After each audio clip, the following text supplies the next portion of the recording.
नमस्ते नमस्ते दोस्तों, क्यों जी हो तुसी सब। उम्मीद है परीक्षा की तैयारी चंगी चल रही होनी।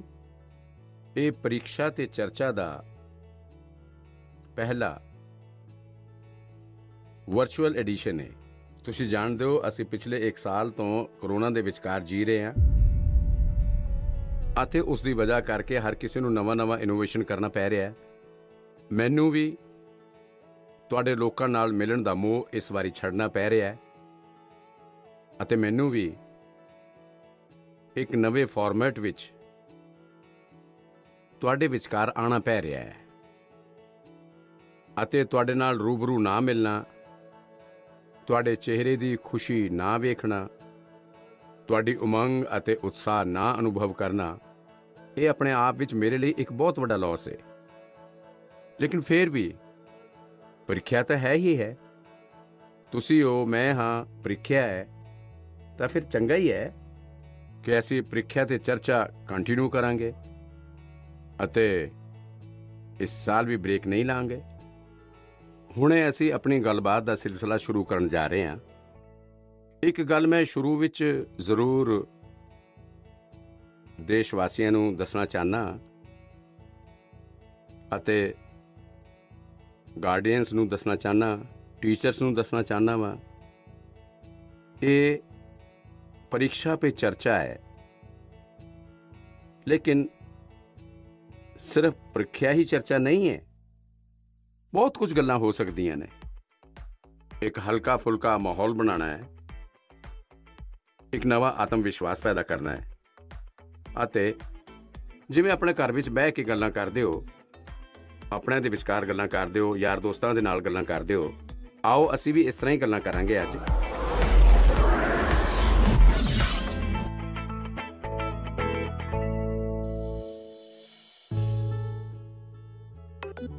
नमस्कार ऑनरेबल पीएम सर, नमस्ते। मेरा नाम एम पल्लवी है। मैं 9वीं जमात पढ़ रही हाँ। सर, ਅਸੀਂ ਅਕਸਰ ਇੰਜ ਮਹਿਸੂਸ ਕਰਦੇ ਹਾਂ ਕਿ ਪੂਰਾ ਸਾਲ ਪੜ੍ਹਾਈ ਠੀਕ ਚੱਲ ਰਹੀ ਹੁੰਦੀ ਹੈ, ਲੇਕਿਨ ਜਿਵੇਂ ਹੀ ਪ੍ਰੀਖਿਆਵਾਂ ਨੇੜੇ ਆਉਂਦੀਆਂ ਹਨ ਬਹੁਤ ਹੀ ਤਣਾਅਪੂਰਨ ਸਥਿਤੀ ਹੋ ਜਾਂਦੀ ਹੈ। ਕਿਰਪਾ ਇਸ ਲਈ ਕੋਈ ਉਪਾਅ ਦੱਸੋ ਸਰ। ਬਹੁਤ ਧੰਨਵਾਦ ਸਰ। ਧੰਨਵਾਦ ਪਲਵੀ। ਮੈਨੂੰ ਦੱਸਿਆ ਗਿਆ ਹੈ ਕਿ ਇਸੇ ਤਰ੍ਹਾਂ ਦਾ ਹੋਰ भी एक सवाल है। सादर अभिनंदन माननीय प्रधानमंत्री जी। मेरा नाम अर्पण पांडे है। मैं global Indian international school Malaysia ਵਿੱਚ 12ਵੀਂ ਜਮਾਤ ਵਿੱਚ ਪੜ੍ਹਦਾ ਹਾਂ। ਮੈਂ ਤੁਹਾਡੇ ਤੋਂ ਆਪਣੇ ਆਉਣ ਵਾਲੇ ਭਵਿੱਖ ਦੀ ਕਾਮਯਾਬੀ ਲਈ ਇੱਕ ਸਵਾਲ ਦੀ ਜਵਾਬ ਦੀ ਭਾਲ ਕਰਦਾ ਹਾਂ ਅਤੇ ਆਸ ਕਰਦਾ ਹਾਂ ਕਿ ਤੁਸੀਂ ਮੈਨੂੰ ਸਿੱਧੇ ਰਾਹ ਪਾਓਗੇ। ਮੇਰਾ ਸਵਾਲ ਇਹ ਹੈ ਕਿ ਪ੍ਰੀਖਿਆ ਦੀ ਤਿਆਰੀ ਵੇਲੇ ਸਾਡੇ ਮਨ ਵਿੱਚ ਆਉਣ ਵਾਲੇ ਡਰ ਤੇ ਤਣਾਅ ਤੋਂ ਕਿੱਦਾਂ ਨਿਕਲੀਏ। ਕੀ ਹੋਵੇਗਾ ਜੇਕਰ ਸਾਨੂੰ ਚੰਗੇ ਨੰਬਰ ਤੇ ਚੰਗਾ ਕਾਲਜ ਮਿਲੇਗਾ ਜਾਂ ਨਹੀਂ। ਧੰਨਵਾਦ। ਪੱਲਵੀ, ਅਰਪਣ, ਵੇਖੋ ਜਦੋਂ ਤੁਸੀਂ ਇਹ ਫੀਅਰ ਦੀ, ਡਰ ਦੀ ਗੱਲ ਕਰਦੇ ਹੋ ਤਾਂ ਮੈਨੂੰ ਵੀ ਡਰ ਲੱਗ ਜਾਂਦਾ ਹੈ। ਓਏ ਇਹੋ ਜਿਹੀ ਕਿਹੜੀ ਗੱਲ ਹੈ ਜਿਸ ਦੇ ਲਈ ਡਰਨਾ ਚਾਹੀਦਾ ਹੈ? ਕਿ ਪਹਿਲੀ ਵਾਰੀ ਐਗਜ਼ਾਮ ਦੇਣ ਜਾ ਰਹੇ ਹੋ ਕਿ ਪਹਿਲੇ ਕਦੇ ਐਗਜ਼ਾਮ ਨਹੀਂ ਦਿੱਤਾ? ਕਿ ਤੁਹਾਨੂੰ ਪਤਾ ਨਹੀਂ ਸੀ ਕਿ ਮਾਰਚ ਮਹੀਨੇ, ਅਪ੍ਰੈਲ ਮਹੀਨੇ ਵਿੱਚ ਐਗਜ਼ਾਮ ਆਉਂਦੇ ਨੇ? ਸਭ ਪਤਾ ਹੈ, ਪਹਿਲੇ ਤੋਂ ਪਤਾ ਹੈ, ਸਾਲ ਭਰ ਪਹਿਲੇ ਤੋਂ ਹੀ ਪਤਾ ਹੈ। ਅਚਾਨਕ ਤਾਂ ਨਹੀਂ ਆਇਆ ਹੈ ਨਾ। ਅਤੇ ਜੋ ਅਚਾਨਕ ਨਹੀਂ ਆਇਆ ਹੈ, ਕੋਈ ਅਸਮਾਨ ਤੇ ਨਹੀਂ ਟੁੱਟ ਪਿਆ ਹੈ। ਇਸ ਦਾ ਮਤਲਬ ਇਹ ਹੋਇਆ ਕਿ ਤੁਹਾਨੂੰ ਡਰ ਐਗਜ਼ਾਮ ਦਾ ਨਹੀਂ ਹੈ, ਤੁਹਾਨੂੰ ਡਰ ਕਿਸੇ ਹੋਰ ਦਾ ਹੈ। ਅਤੇ ਉਹ ਕੀ ਹੈ?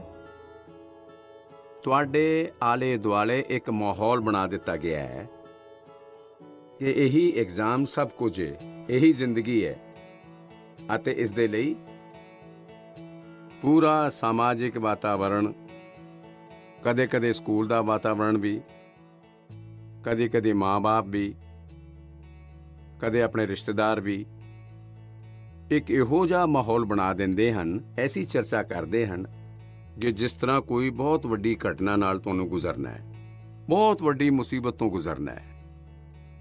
ਮੈਂ ਉਹਨਾਂ ਸਾਰਿਆਂ ਨੂੰ ਕਹਿਣਾ ਚਾਹਾਂਗਾ, ਖਾਸ ਕਰਕੇ ਮੈਂ ਪੇਰੈਂਟਸ ਨੂੰ ਕਹਿਣਾ ਚਾਹੁੰਦਾ ਵਾਂ, ਤੁਸੀਂ ਕੀ ਕਰਕੇ ਰੱਖ ਦਿੱਤਾ ਹੈ? ਮੈਂ ਸਮਝਦਾ ਵਾਂ ਕਿ ਇਹ ਸਭ ਤੋਂ ਵੱਡੀ ਗਲਤੀ ਹੈ। ਅਸੀਂ ਜ਼ਰੂਰਤ ਤੋਂ ਜ਼ਿਆਦਾ ਓਵਰ ਕੌਨਸ਼ੀਅਸ ਹੋ ਜਾਂਦੇ ਹਾਂ।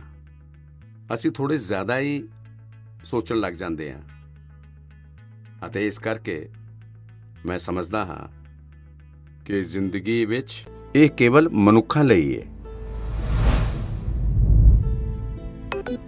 ਨਮਸਤੇ ਪ੍ਰਧਾਨ ਮੰਤਰੀ ਜੀ। ਨਮਸਤੇ। ਮੇਰਾ ਨਾਮ ਤਨੇ ਹੈ ਤੇ ਮੈਂ ਵਿਦਿਆਰਥੀ ਹਾਂ Samia Indian model school Kuwait ਦਾ। ਤੇ ਸਰ, ਮੇਰਾ ਸਵਾਲ ਇਹ ਹੈ ਕਿ ਅਸੀਂ ਆਪਣੇ ਆਪ ਨੂੰ ਜ਼ਿੰਦਗੀ ਦੀ ਇਸ ਲੜਾਈ ਲਈ ਕਿੱਦਾਂ ਤਿਆਰ ਕਰੀਏ। ਧੰਨਵਾਦ ਸਰ। ਨਮੋ ਐਪ ਉੱਤੇ ਮਸੂਰੀ ਉੱਤਰਾਖੰਡ ਸ਼੍ਰੀਮਾਨ ਅਸ਼ਰਫ ਖਾਨ ਨੇ ਲਿਖਿਆ ਹੈ, ਸਰ, ਅਸੀਂ ਜਦੋਂ ਆਪਣੇ ਵੱਡੇ ਕਜ਼ਨਸ ਜਾਂ ਦੋਸਤਾਂ ਨਾਲ ਹੋ ਜਾਏਗਾ ਅਤੇ ਬੱਚਿਆਂ ਨੂੰ ਘਰ ਵਿੱਚ ਸਹਿਜ ਤਣਾਅ ਮੁਕਤ ਜੀਣਾ ਚਾਹੀਦਾ। ਛੋਟੀ ਮੋਟੀ ਹਲਕੀ ਫੁਲਕੀ ਗੱਲਾਂ ਜਿਹੜੀਆਂ ਰੋਜ਼ ਕਰਦੇ ਆ ਕਰਨੀਆਂ ਚਾਹੀਦੀਆਂ ਨੇ। ਵੇਖੋ ਦੋਸਤੋ, ਪਹਿਲੇ ਕੀ ਹੁੰਦਾ ਸੀ? ਪਹਿਲੇ ਮਾਂ-ਬਾਪ ਬੱਚਿਆਂ ਦੇ ਨਾਲ ਜ਼ਿਆਦਾ ਇਨਵੋਲਵ ਰਹਿੰਦੇ ਸੀ ਅਤੇ ਸਹਿਜ ਵੀ ਰਹਿੰਦੇ ਸੀ ਅਤੇ ਕਈ ਵਿਸ਼ਿਆਂ ਤੇ ਇਨਵੋਲਵ ਰਹਿੰਦੇ ਸੀ। ਅੱਜ ਜੋ ਵੀ ਇਨਵੋਲਵ ਰਹਿੰਦੇ ਨੇ ਉਹ ਜ਼ਿਆਦਾਤਰ ਕਰੀਅਰ, ਐਗਜ਼ਾਮ, ਪੜ੍ਹਾਈ, ਕਿਤਾਬ, ਸਿਲੇਬਸ। ਮੈਂ ਉਸ ਨੂੰ ਸਿਰਫ ਇਨਵੋਲਵਮੈਂਟ ਨਹੀਂ ਮੰਨਦਾ ਹਾਂ ਅਤੇ ਇਸ ਨਾਲ ਇਹਨਾਂ ਨੂੰ ਆਪਣੇ ਬੱਚਿਆਂ ਦੇ ਅਸਲੀ ਸਾਮਰਥਯ ਦਾ ਪਤਾ ਨਹੀਂ ਹੁੰਦਾ ਹੈ। ਜੇਕਰ ਮਾਂ-ਬਾਪ ਜ਼ਿਆਦਾ ਇਨਵੋਲਵ ਹਨ ਤਾਂ ਬੱਚਿਆਂ ਦੀ ਰੁਚੀ, ਪ੍ਰਕਿਰਤੀ, ਪ੍ਰਵਿਰਤੀ, ਇਸ ਸਭ ਨੂੰ ਚੰਗੀ ਤਰ੍ਹਾਂ ਸਮਝਦੇ ਹਨ ਅਤੇ ਜੋ ਕਮੀਆਂ ਹਨ ਉਹਨਾਂ ਕਮੀਆਂ ਨੂੰ ਸਮਝ ਕਰਕੇ ਉਸ ਨੂੰ ਭਰਨ ਦੀ ਕੋਸ਼ਿਸ਼ ਕਰਦੇ ਹਨ ਅਤੇ ਉਸ ਦੀ ਵਜ੍ਹਾ ਕਰਕੇ ਬੱਚੇ ਦਾ ਕੌਨਫੀਡੈਂਸ ਲੈਵਲ ਵੱਧਦਾ ਹੈ। ਉਸ ਦੀ ਸਟਰੈਂਥ ਮਾਂ-ਬਾਪ ਨੂੰ ਪਤਾ ਹੈ, ਉਸ ਦੀ ਵੀਕਨੈਸਿਸ ਮਾਂ-ਬਾਪ ਨੂੰ ਪਤਾ ਹੈ ਅਤੇ ਉਸ ਦੀ ਵਜ੍ਹਾ ਨਾਲ ਮਾਂ-ਬਾਪ ਸਮਝਦੇ ਹਨ ਕਿ ਇਸੇ ਸਮੇਂ ਵੀਕਨੈਸਿਸ ਨੂੰ ਬਾਜ਼ੂ ਕਰੋ, ਸਟਰੈਂਥ ਨੂੰ ਜਿਤਨਾ ਬਲ ਦੇ ਸਕਦੇ ਹੋ ਦਿਓ। ਲੇਕਿਨ ਅੱਜ ਮਾਂ-ਬਾਪ ਇੰਨੇ ਵਿਅਸਤ ਹਨ ਕਿ ਉਹਨਾਂ ਨੂੰ ਬੱਚਿਆਂ ਦੇ ਨਾਲ ਰੀਅਲ ਸੈਂਸ ਵਿੱਚ ਇਨਵੋਲਵ ਹੋਣ ਦਾ ਵਕਤ ਹੀ ਨਹੀਂ ਮਿਲਦਾ। ਇਸ ਦਾ ਨਤੀਜਾ ਕੀ ਹੁੰਦਾ ਹੈ? ਅੱਜ ਬੱਚੇ ਦੇ ਸਾਮਰਥ ਦਾ ਪਤਾ ਲਗਾਉਣ ਦੇ ਲਈ ਪੇਰੈਂਟਸ ਨੂੰ ਐਗਜ਼ਾਮ ਦੇ ਰਿਜ਼ਲਟਸ ਦਾ ਸ਼ੀਟ ਵੇਖਣਾ ਪੈਂਦਾ ਹੈ ਅਤੇ ਇਸ ਲਈ ਬੱਚਿਆਂ ਦਾ ਆਕਲਨ ਵੀ ਬੱਚਿਆਂ ਦੇ ਰਿਜ਼ਲਟਸ ਤੱਕ ਹੀ ਸੀਮਿਤ ਹੋ ਗਿਆ ਹੈ। ਮਾਰਕਸ ਤੋਂ ਇਲਾਵਾ ਵੀ ਬੱਚੇ ਵਿੱਚ ਕਈ ਇਹੋ ਜਿਹੀ ਚੀਜ਼ਾਂ ਹੁੰਦੀਆਂ ਨੇ ਜਿਨ੍ਹਾਂ ਨੂੰ ਪੇਰੈਂਟਸ ਮਾਰਕ ਹੀ ਨਹੀਂ ਕਰ ਪਾਉਂਦੇ ਨੇ। ਸਾਥੀਓ, ਸਾਡੇ ਇੱਥੇ ਐਗਜ਼ਾਮ ਦੇ ਲਈ ਇੱਕ ਸ਼ਬਦ ਹੈ ਕਸੌਟੀ, ਮਤਲਬ ਖੁਦ ਨੂੰ ਕੱਸਣਾ ਹੈ। ਇਹੋ ਜਿਹਾ ਨਹੀਂ ਹੈ ਐਗਜ਼ਾਮ ਆਖਰੀ ਮੌਕਾ ਹੈ, ਬਲਕਿ ਐਗਜ਼ਾਮ ਤਾਂ ਇੱਕ ਤਰ੍ਹਾਂ ਦਾ ਇੱਕ ਲੰਮੀ ਜ਼ਿੰਦਗੀ ਜੀਣ ਦੇ ਲਈ ਆਪਣੇ ਆਪ ਨੂੰ ਕੱਸਣ ਦਾ ਚੰਗਾ ਮੌਕਾ ਹੈ, ਇੱਕ ਅਪਰਚੁਨਿਟੀ ਹੈ। ਸਮੱਸਿਆ ਤਦ ਹੁੰਦੀ ਹੈ ਜਦ ਅਸੀਂ ਐਗਜ਼ਾਮ ਨੂੰ ਹੀ ਜਿਵੇਂ ਜ਼ਿੰਦਗੀ ਦੇ ਖ਼ਾਬਾਂ ਦਾ ਅੰਤ ਮੰਨ ਲੈਂਦੇ ਹਾਂ, ਜੀਵਨ ਮਰਨ ਦਾ ਸਵਾਲ ਬਣਾ ਦਿੰਦੇ ਹਾਂ। ਦਰਅਸਲ ਐਗਜ਼ਾਮ ਜ਼ਿੰਦਗੀ ਨੂੰ ਘੜਨ ਦਾ ਇੱਕ ਅਵਸਰ ਹੈ, ਇੱਕ ਅਪਰਚੁਨਿਟੀ ਹੈ, ਇੱਕ ਮੌਕਾ ਹੈ। ਉਸ ਨੂੰ ਉਸੇ ਤਰ੍ਹਾਂ ਲੈਣਾ ਚਾਹੀਦਾ ਹੈ। ਐਕਚੁਅਲੀ ਸਾਨੂੰ ਆਪਣੇ ਆਪ ਨੂੰ ਕਸੌਟੀ ਤੇ ਕੱਸਣ ਦੇ ਮੌਕੇ ਲੱਭਦੇ ਹੀ ਰਹਿਣਾ ਚਾਹੀਦਾ ਹੈ ਤਾਂ ਕਿ ਅਸੀਂ ਹੋਰ ਬਿਹਤਰ ਕਰ ਸਕੀਏ। ਸਾਨੂੰ ਭੱਜਣਾ ਨਹੀਂ ਚਾਹੀਦਾ। ਆਓ ਦੋਸਤੋ, ਅਗਲੇ ਸਵਾਲ ਦੇ ਪਾਸੇ ਵਧਦੇ ਹਾਂ। मानयोग प्रधानमंत्री जी नमस्ते। मेरा नाम पुण्य सुन्य है। मैं जमात 11वीं ਦੀ ਵਿਦਿਆਰਥਣ ਹਾਂ। ਮੇਰੇ ਸਕੂਲ ਦਾ ਨਾਮ ਵਿਵੇਕਾਨੰਦ ਕੇਂਦਰੀ ਵਿਦਿਆਲय ਨਿਰਜਵੇ, ਡਿਸਟ੍ਰਿਕਟ ਪਾਪੂਮਪਾਰੇ, ਸਟੇਟ ਅਰੁਣਾਚਲ ਪ੍ਰਦੇਸ਼ ਹੈ। ਮਾਨਯੋਗ ਪ੍ਰਧਾਨ ਮੰਤਰੀ ਜੀ, ਕੁਝ ਸਬਜੈਕਟਸ ਅਤੇ ਕੁਝ ਚੈਪਟਰਸ ਹਨ ਜਿਨ੍ਹਾਂ ਨੂੰ ਲੈ ਕੇ ਮੈਂ ਸਹਿਜ ਨਹੀਂ ਹਾਂ ਅਤੇ ਉਹਨਾਂ ਤੋਂ ਪਿੱਛਾ ਛੁਡਾਉਣ ਵਿੱਚ ਲੱਗੀ ਰਹਿੰਦੀ ਹਾਂ। ਮੈਂ ਭਾਵੇਂ ਕਿੰਨੀ ਵੀ ਕੋਸ਼ਿਸ਼ ਕਰ ਲਵਾਂ, ਮੈਂ ਉਹਨਾਂ ਨੂੰ ਪੜ੍ਹ ਨਹੀਂ ਪਾਉਂਦੀ। ਸ਼ਾਇਦ ਇਹ ਇਸ ਲਈ ਹੁੰਦਾ ਹੈ ਕਿਉਂਕਿ ਮੈਨੂੰ ਉਹਨਾਂ ਤੋਂ ਡਰ ਲੱਗਦਾ ਹੈ। ਸਰ, ਇਸ ਹਾਲਾਤ ਨੂੰ ਕਿਵੇਂ ਦੂਰ ਕੀਤਾ ਜਾ ਸਕਦਾ ਹੈ? ਧੰਨਵਾਦ ਸਰ। ਚਲੋ ਆਂਧਰ ਤੋਂ ਅਸੀਂ ਮਲੇਸ਼ੀਆ ਤੋਂ ਹੁਣ ਅਰੁਣਾਚਲ ਪਹੁੰਚ ਗਏ ਹਾਂ ਅਤੇ ਮੈਨੂੰ ਦੱਸਿਆ ਗਿਆ ਹੈ ਕਿ ਇਸੇ ਤਰ੍ਹਾਂ ਦਾ ਕੋਈ ਹੋਰ ਇੱਕ ਸਵਾਲ ਵੀ ਹੈ। ਮਾਨਨੀय ਪ੍ਰਧਾਨ ਮੰਤਰੀ ਜੀ ਨਮਸਕਾਰ, ਮੇਰਾ ਨਾਮ ਵਿਨੀਤਾ ਗਰਗ ਹੈ ਤੇ ਮੈਂ SRDAV ਪਬਲਿਕ ਸਕੂਲ ਵਿੱਚ 25 ਸਾਲਾਂ ਤੋਂ ਕੰਮ ਕਰ ਰਹੀ ਹਾਂ। ਮੇਰਾ ਪ੍ਰਸ਼ਨ ਹੈ, ਕੁਝ ਸਬਜੈਕਟ ਇਹੋ ਜਿਹੇ ਹਨ ਜਿਨ੍ਹਾਂ ਤੋਂ ਕਈ ਸਟੂਡੈਂਟਸ ਨੂੰ ਡਰ ਦਾ ਸਾਹਮਣਾ ਕਰਨਾ ਪੈਂਦਾ ਹੈ। ਇਸ ਕਾਰਨ ਤੋਂ ਉਹ ਇਹਨਾਂ ਤੋਂ ਬਚਦੇ ਹਨ। ਇਸ ਬਾਰੇ ਵਿੱਚ ਇਤਿਹਾਸ ਜਾਂ ਗਣਿਤ ਵਿਸ਼ੇ ਦੇ ਸਿੱਖਿਅਕ ਚੰਗੀ ਤਰ੍ਹਾਂ ਸਮਝ ਸਕਦੇ ਹਨ। ਟੀਚਰ ਦੇ ਤੌਰ ਤੇ ਇਸ ਸਥਿਤੀ ਨੂੰ ਹੋਰ ਬਿਹਤਰ ਬਣਾਉਣ ਲਈ ਅਸੀਂ ਕੀ ਕਰ ਸਕਦੇ ਹਾਂ? ਇਹ ਕੁਝ ਅਲੱਗ ਤਰੀਕੇ ਦਾ ਹੀ ਵਿਸ਼ੇ ਮੇਰੇ ਸਾਹਮਣੇ ਆਇਆ ਹੈ। ਮੈਂ ਕੋਸ਼ਿਸ਼ ਕਰਾਂਗਾ ਕਿ ਸਟੂਡੈਂਟਸ ਦੇ ਮਨ ਨੂੰ ਛੂ ਸਕਾਂ ਅਤੇ ਟੀਚਰਸ ਦੀ ਗੱਲ ਤੇ ਗੌਰ ਦੇ ਨਾਲ ਕੁਝ ਸਮਾਧਾਨ ਦੱਸ ਸਕਾਂ। ਤੁਸੀਂ ਦੋਹਾਂ ਨੇ ਕਿਸੇ ਖਾਸ ਸਬਜੈਕਟਸ ਜਾਂ ਚੈਪਟਰ ਤੋਂ ਡਰ ਦੀ ਗੱਲ ਕਹੀ ਹੈ। ਤੁਸੀਂ ਲੋਕ ਇਕੱਲੇ ਨਹੀਂ ਹੋ ਜਿਨ੍ਹਾਂ ਨੂੰ ਇਸ ਹਾਲਾਤ ਦਾ ਸਾਹਮਣਾ ਕਰਨਾ ਪੈ ਰਿਹਾ ਹੋਵੇ। ਹਕੀਕਤ ਤਾਂ ਇਹ ਹੈ ਕਿ ਦੁਨੀਆ ਵਿੱਚ ਇੱਕ ਵੀ ਇਨਸਾਨ ਐਸਾ ਨਹੀਂ ਮਿਲੇਗਾ ਜਿਸ ਦੇ ਉੱਤੇ ਇਹ ਗੱਲ ਲਾਗੂ ਨਾ ਹੁੰਦੀ ਹੋਵੇ। ਮੰਨ ਲਓ ਤੁਹਾਡੇ ਕੋਲ ਬਹੁਤ ਹੀ ਵਧੀਆ 5-6 ਸ਼ਰਟ ਹਨ, ਲੇਕਿਨ ਤੁਸੀਂ ਵੇਖਿਆ ਹੋਵੇਗਾ ਇੱਕ ਜਾਂ ਦੋ ਸ਼ਰਟ ਤੁਹਾਨੂੰ ਇੰਨੇ ਪਸੰਦ ਆਉਂਦੇ ਹੋਣਗੇ ਬਾਰ-ਬਾਰ ਪਹਿਨਦੇ ਹੋ। ਇਸ ਦਾ ਮਤਲਬ ਇਹ ਨਹੀਂ ਕਿ ਬਾਕੀ ਬੇਕਾਰ ਹਨ, ਫਿਟਿੰਗ ਠੀਕ ਨਹੀਂ ਹੈ, ਇਹ ਨਹੀਂ ਹੈ। ਉਹ ਦੋ ਇੰਨੇ ਚੰਗੇ ਲੱਗਦੇ ਨੇ ਕਿ ਤੁਸੀਂ ਉਹਨਾਂ ਨੂੰ ਵਾਰ-ਵਾਰ ਪਹਿਨਦੇ ਹੋ। ਕਈ ਵਾਰ ਤਾਂ ਮਾਂ ਪਿਓ ਵੀ ਇਹਨਾਂ ਚੀਜ਼ਾਂ ਨੂੰ ਲੈ ਕੇ ਗੁੱਸਾ ਕਰਦੇ ਨੇ ਕਿ ਕਿੰਨੀ ਵਾਰੀ ਇਸ ਨੂੰ ਪਹਿਨੋਗੇ, ਹੁਣੇ 2 ਦਿਨ ਪਹਿਲੇ ਤੇ ਪਹਿਨਿਆ ਸੀ। ਪਸੰਦ ਨਾ ਪਸੰਦ ਮਨੁੱਖ ਦਾ ਸੁਭਾਅ ਹੈ ਅਤੇ ਕਦੀ-ਕਦੀ ਪਸੰਦ ਦੇ ਨਾਲ ਲਗਾਵ ਵੀ ਹੋ ਜਾਂਦਾ ਹੈ। ਹੁਣ ਇਸ ਵਿੱਚ ਡਰ ਦੀ ਦੁਵਿਧਾ ਕੀ ਹੈ? ਕੀ ਗੱਲ ਹੈ ਕਿ ਸਾਨੂੰ ਡਰਨਾ ਚਾਹੀਦਾ ਹੈ? ਦਰਅਸਲ ਹੁੰਦਾ ਕੀ ਹੈ, ਜਦ ਤੁਹਾਨੂੰ ਕੁਝ ਚੀਜ਼ਾਂ ਜ਼ਿਆਦਾ ਅੱਛੀ ਲੱਗਣ ਲੱਗਦੀਆਂ ਨੇ ਤਾਂ ਉਹਨਾਂ ਨਾਲ ਤੁਸੀਂ ਬਹੁਤ ਕੰਫਰਟ ਹੋ ਜਾਂਦੇ ਹੋ, ਬਹੁਤ ਕੰਫਰਟੇਬਲ ਲੱਗਦਾ ਹੈ, ਸਹਿਜ ਹੋ ਜਾਂਦੇ ਹੋ। ਲੇਕਿਨ ਜਿਨ੍ਹਾਂ ਚੀਜ਼ਾਂ ਦੇ ਨਾਲ ਤੁਸੀਂ ਸਹਿਜ ਨਹੀਂ ਹੁੰਦੇ, ਉਹਨਾਂ ਦੇ ਤਣਾਅ ਵਿੱਚ ਤੁਹਾਡੀ 80% ਐਨਰਜੀ ਤੁਸੀਂ ਉਸੇ ਵਿੱਚ ਲਗਾ ਦਿੰਦੇ ਹੋ। ਅਤੇ ਇਸ ਲਈ ਸਟੂਡੈਂਟਸ ਨੂੰ ਮੈਂ ਇਹੀ ਕਹਾਂਗਾ ਕਿ ਤੁਹਾਨੂੰ ਆਪਣੀ ਐਨਰਜੀ ਨੂੰ ਇਕੁਅਲੀ ਡਿਸਟ੍ਰੀਬਿਊਟ ਕਰਨਾ ਚਾਹੀਦਾ ਹੈ, ਸਾਰੇ ਵਿਸ਼ਿਆਂ ਵਿੱਚ ਬਰਾਬਰ। ਤੁਹਾਡੇ ਕੋਲ ਪੜ੍ਹਾਈ ਦੇ ਲਈ 2 ਘੰਟੇ ਹਨ ਤਾਂ ਉਨ ਘੰਟਿਆਂ ਵਿੱਚ ਹਰ ਸਬਜੈਕਟਸ ਨੂੰ ਸਮਾਨ ਭਾਵ ਨਾਲ ਪੜ੍ਹੋ। ਆਪਣੇ ਵਕਤ ਨੂੰ ਇਕੁਅਲ ਡਿਸਟ੍ਰੀਬਿਊਟ ਕਰੋ।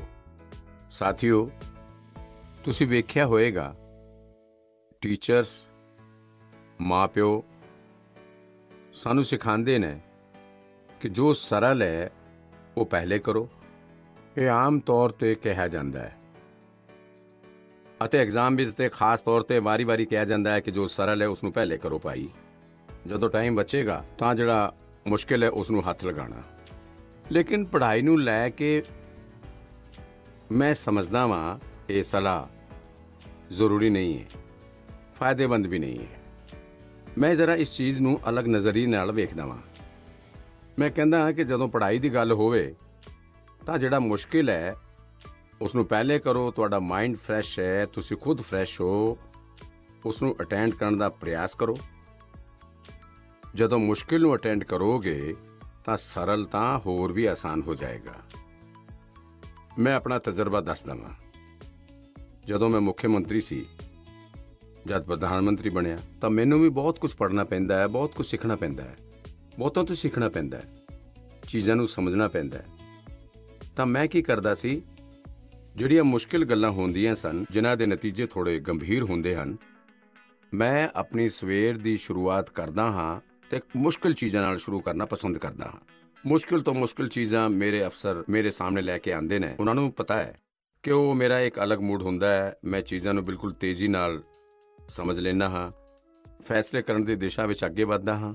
ਮੈਂ ਆਪਣਾ ਇੱਕ ਨਿਯਮ ਬਣਾਇਆ, ਕੋਸ਼ਿਸ਼ ਕੀਤੀ ਹੈ, ਅਤੇ ਜਿਹੜੇ ਆਸਾਨ ਚੀਜ਼ਾਂ ਹਨ, ਦਿਨ ਭਰ ਦੀ ਥਕਾਨ ਦੇ ਬਾਅਦ ਰਾਤ ਨੂੰ ਦੇਰ ਹੋ ਜਾਂਦੀ ਹੈ ਤਾਂ ਚਲੋ ਭਾਈ, ਹੁਣ ਉਹਨਾਂ ਵਿੱਚ ਜ਼ਿਆਦਾ ਦਿਮਾਗ ਖਪਾਉਣ ਦੀ ਜ਼ਰੂਰਤ ਨਹੀਂ ਹੈ। ਉਹ ਕੋਈ ਗਲਤੀ ਹੋਣ ਦੀ ਵਜ੍ਹਾ ਨਹੀਂ ਹੈ। ਉਹਨਾਂ ਚੀਜ਼ਾਂ ਨੂੰ ਫਿਰ ਰਾਤ ਵਿੱਚ ਖਿੱਚ ਲੈਂਦਾ ਵਾਂ, ਲੇਕਿਨ ਸਵੇਰੇ ਜਦੋਂ ਉੱਠਦਾ ਹਾਂ ਤਾਂ ਫਿਰ ਮੁਸ਼ਕਿਲ ਨਾਲ ਹੀ ਮੁਕਾਬਲਾ ਕਰਨ ਵਾਸਤੇ ਨਿਕਲ ਪੈਂਦਾ ਵਾਂ।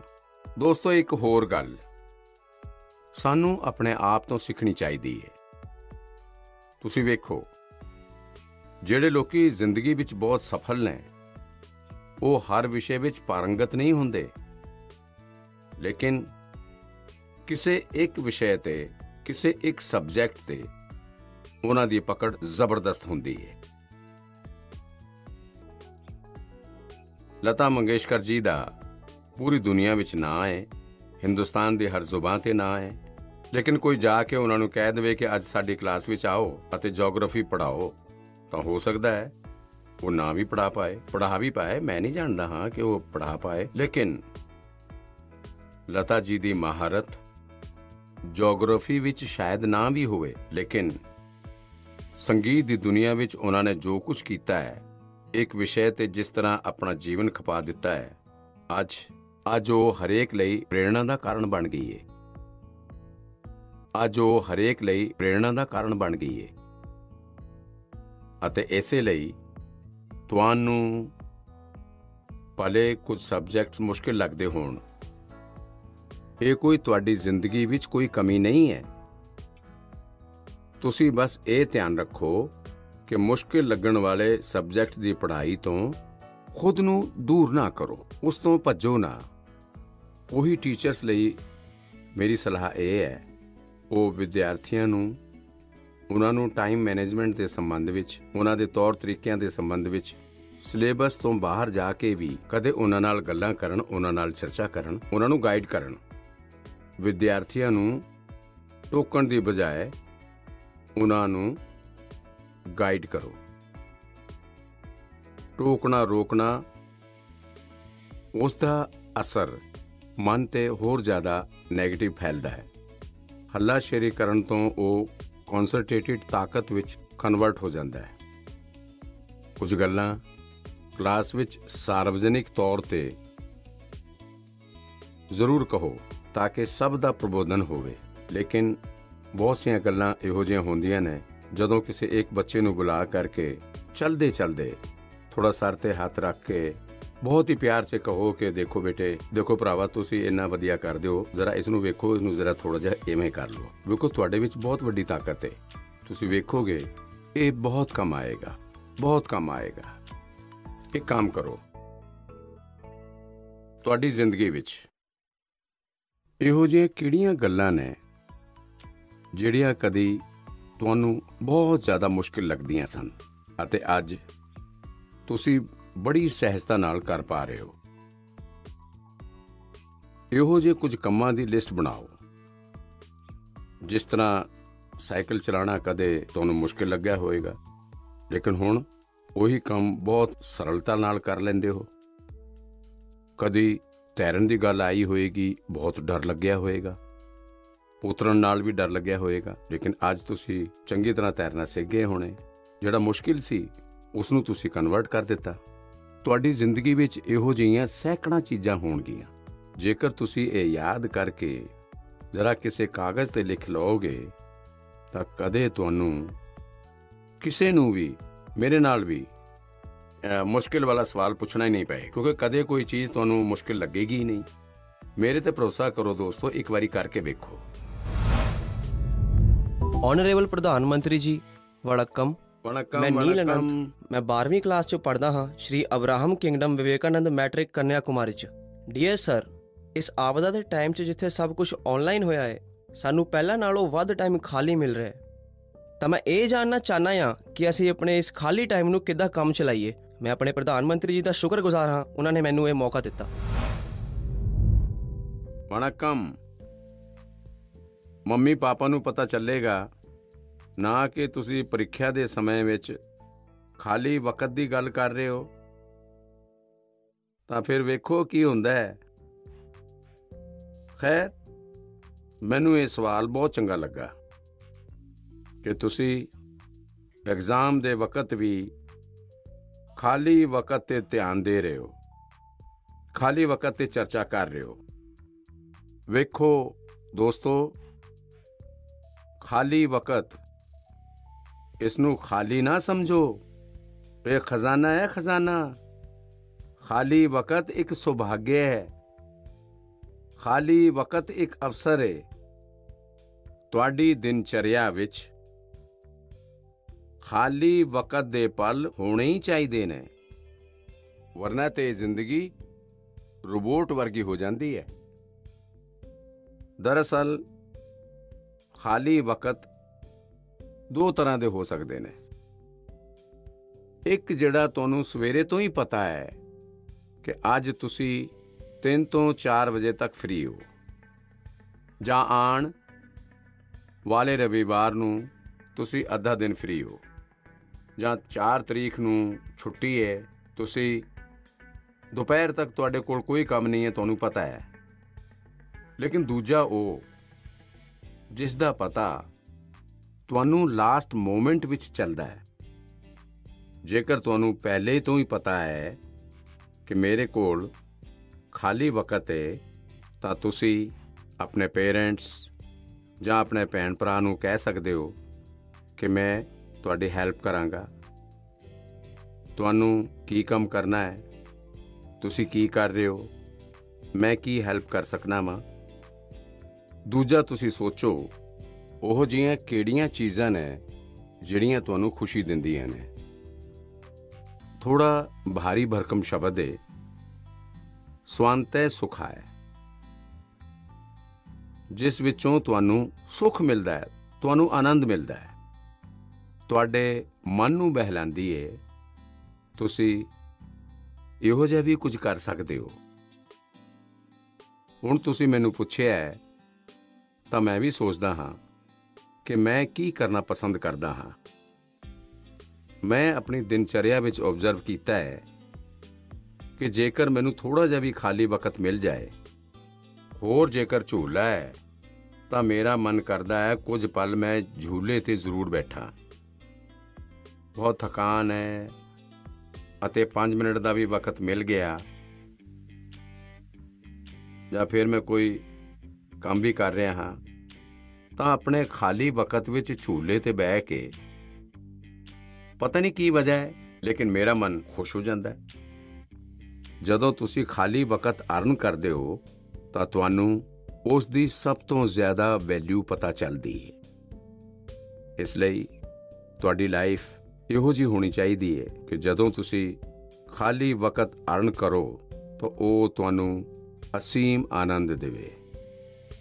ਇੱਥੇ ਇਹ ਵੀ ਧਿਆਨ ਰੱਖਣ ਦੀ ਜ਼ਰੂਰਤ ਹੈ ਕਿ ਖਾਲੀ ਵਕਤ ਵਿੱਚ ਕਿਹਨਾਂ ਚੀਜ਼ਾਂ ਨਾਲ ਬਚਣਾ ਚਾਹੀਦਾ ਹੈ, ਨਹੀਂ ਤਾਂ ਉਹੀ ਚੀਜ਼ ਸਾਰਾ ਸਮਾਂ ਖਾ ਜਾਏਗੀ, ਪਤਾ ਵੀ ਨਹੀਂ ਚੱਲੇਗਾ, ਅਤੇ ਅਖੀਰ ਵਿੱਚ ਰਿਲੈਕਸ ਹੋਣ ਦੇ ਬਜਾਏ ਤੁਸੀਂ ਤੰਗ ਹੋ ਜਾਓਗੇ, ਥਕਾਨ ਮਹਿਸੂਸ ਕਰਨ ਲੱਗੋਗੇ।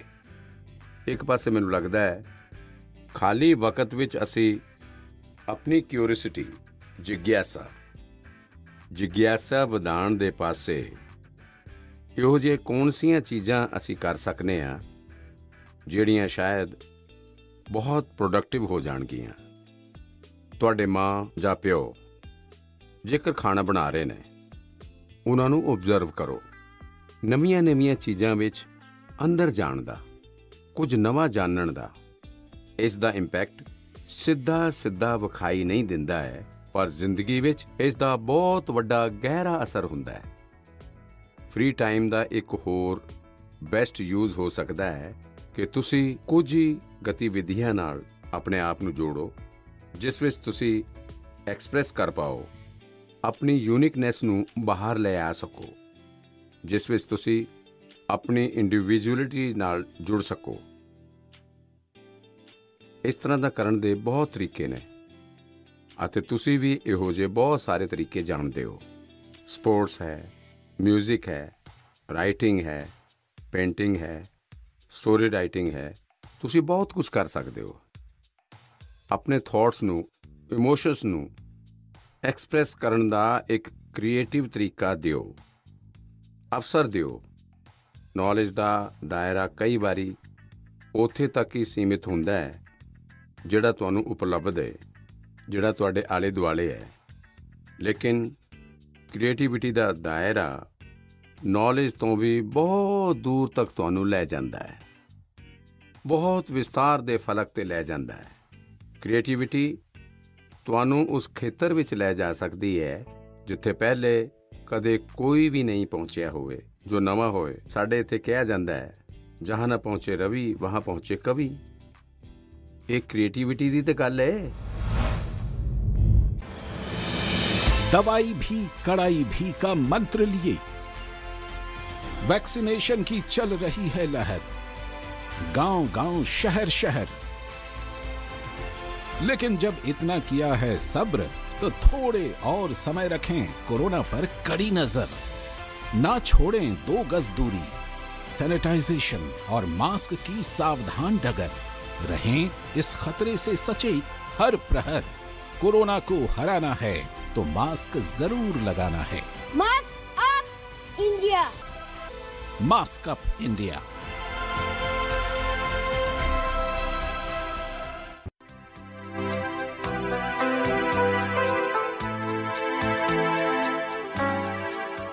ਕੋਵਿਡ-19 ਦਾ ਟੀਕਾ ਸੁਰੱਖਿਅਤ ਅਤੇ ਅਸਰਦਾਰ ਹੈ। ਵਾਰੀ ਆਉਣ ਤੇ ਹਰ ਇੱਕ ਨਾਗਰਿਕ ਨੂੰ ਟੀਕਾ ਲਗਾਇਆ ਜਾਵੇਗਾ।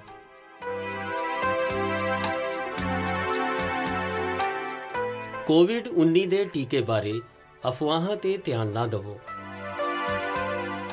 ਕੋਵਿਡ-19 ਦਾ ਪਹਿਲਾ ਟੀਕਾ ਲਗਾਉਣ ਤੋਂ 28 ਦਿਨ ਬਾਅਦ ਦੂਸਰਾ ਕੋਵਿਡ-19 ਟੀਕਾ ਲਗਾਇਆ ਜਾਵੇਗਾ। ਜੇਕਰ ਤੁਹਾਡੀ ਸਿਹਤ ਕਿਸੇ ਕਾਰਨ ਖਰਾਬ ਹੈ ਤਾਂ ਸਿਹਤ ਠੀਕ ਹੋਣ ਤੱਕ ਕੋਵਿਡ-19 ਦਾ ਟੀਕਾ ਲਗਵਾਉਣ ਲਈ ਇੰਤਜ਼ਾਰ ਕਰੋ।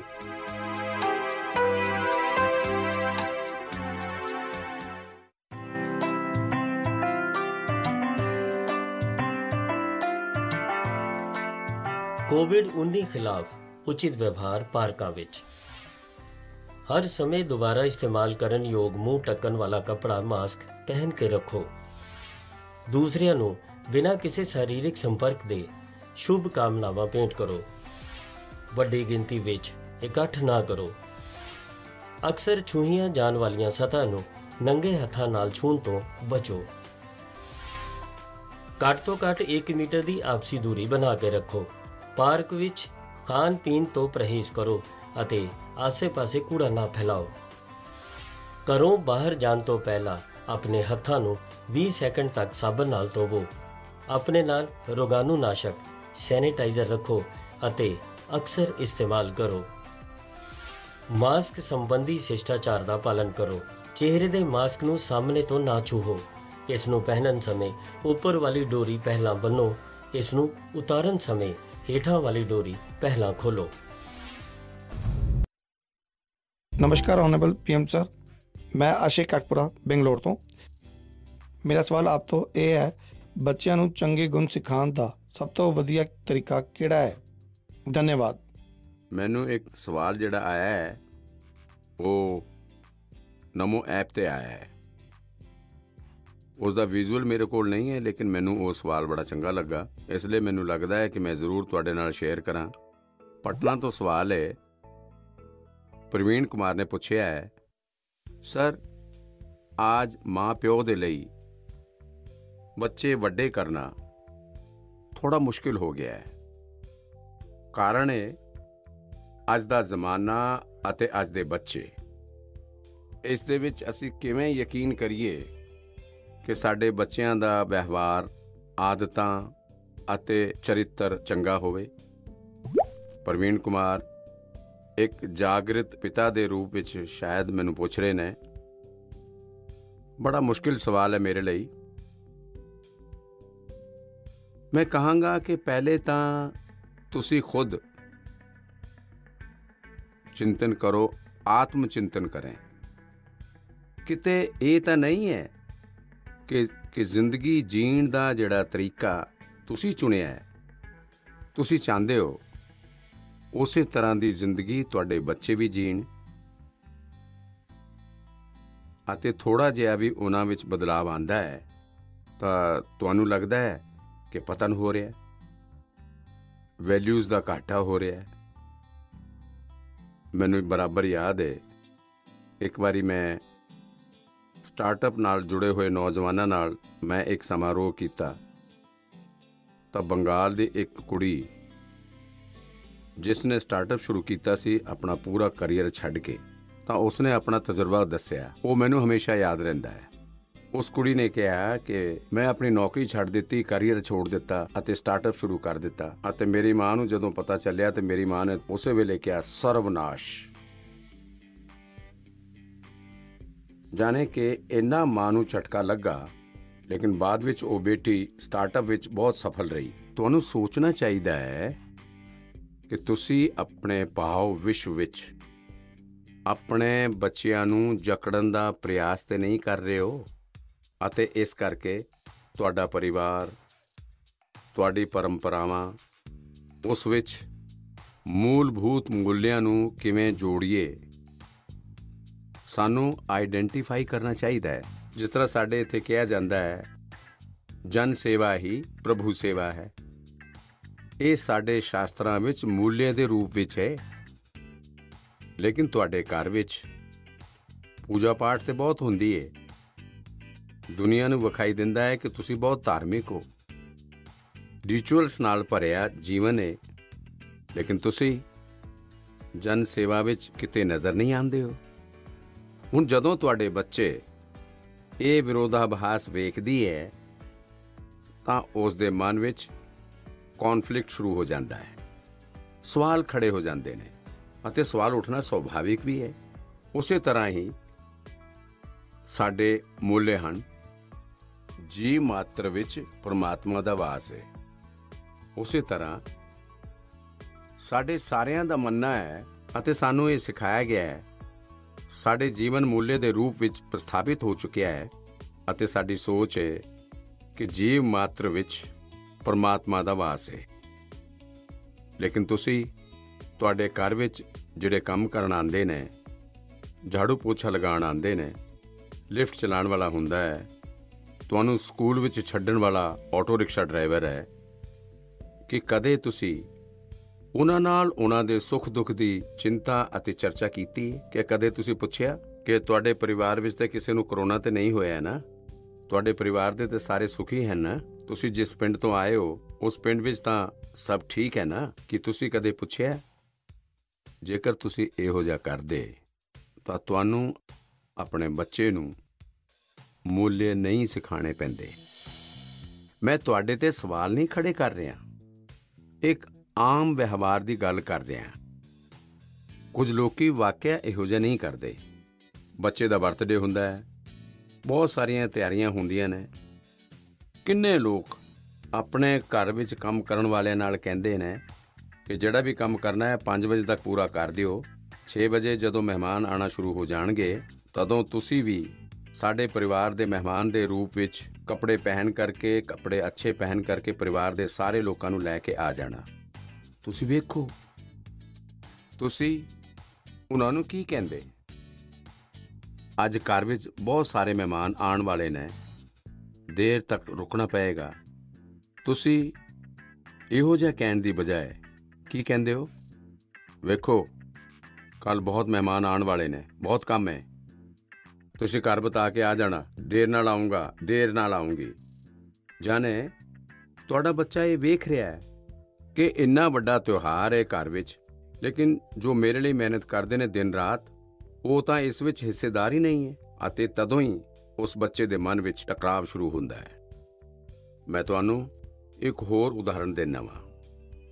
ਅਸੀਂ ਕਹਿੰਦੇ ਹਾਂ ਮੁੰਡਾ ਕੁੜੀ ਇੱਕ ਸਮਾਨ।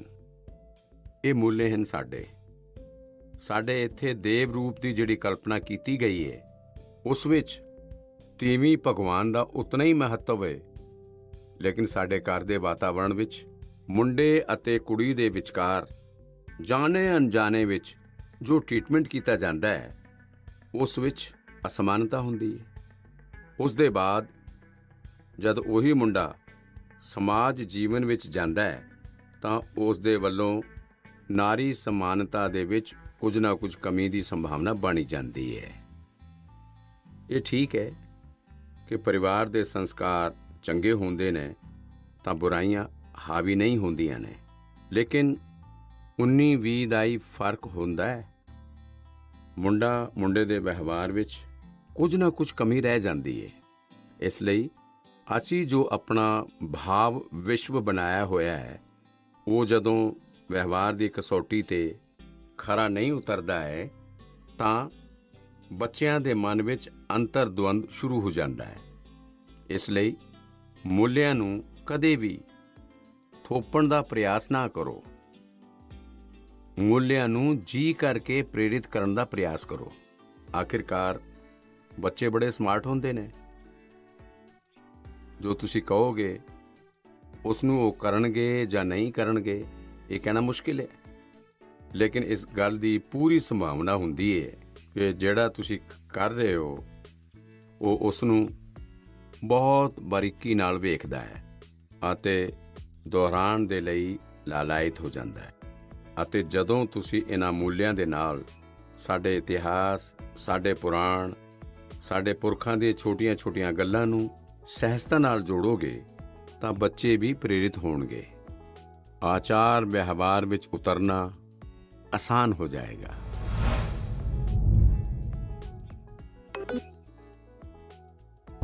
ਨਮਸਕਾਰ ਸਰ, ਮੈਂ ਪ੍ਰਤਿਭਾ ਗੁਪਤਾ ਕੁੰਦਨ ਵਿਦਿਆ ਮੰਦਰ ਲੁਧਿਆਣਾ ਤੋਂ। ਸਰ, ਮੇਰਾ ਤੁਹਾਡੇ ਤੋਂ ਸਵਾਲ ਇਹ ਹੈ ਕਿ ਸਾਨੂੰ ਹਮੇਸ਼ਾ ਕੰਮ ਕਰਵਾਉਣ ਲਈ ਬੱਚਿਆਂ ਦੇ ਮਗਰ ਦੌੜਨਾ ਪੈਂਦਾ ਹੈ। ਅਸੀਂ ਇਹਨਾਂ ਨੂੰ ਸਵੈ ਪ੍ਰੇਰਿਤ ਸੈਲਫ ਮੋਟੀਵੇਟਿਡ ਕਿਵੇਂ ਬਣਾ ਸਕਦੇ ਹਾਂ ਤਾਂ ਜੋ ਆਪਣੀਆਂ ਚੀਜ਼ਾਂ ਖੁਦ ਕਰਨ। ਧੰਨਵਾਦ।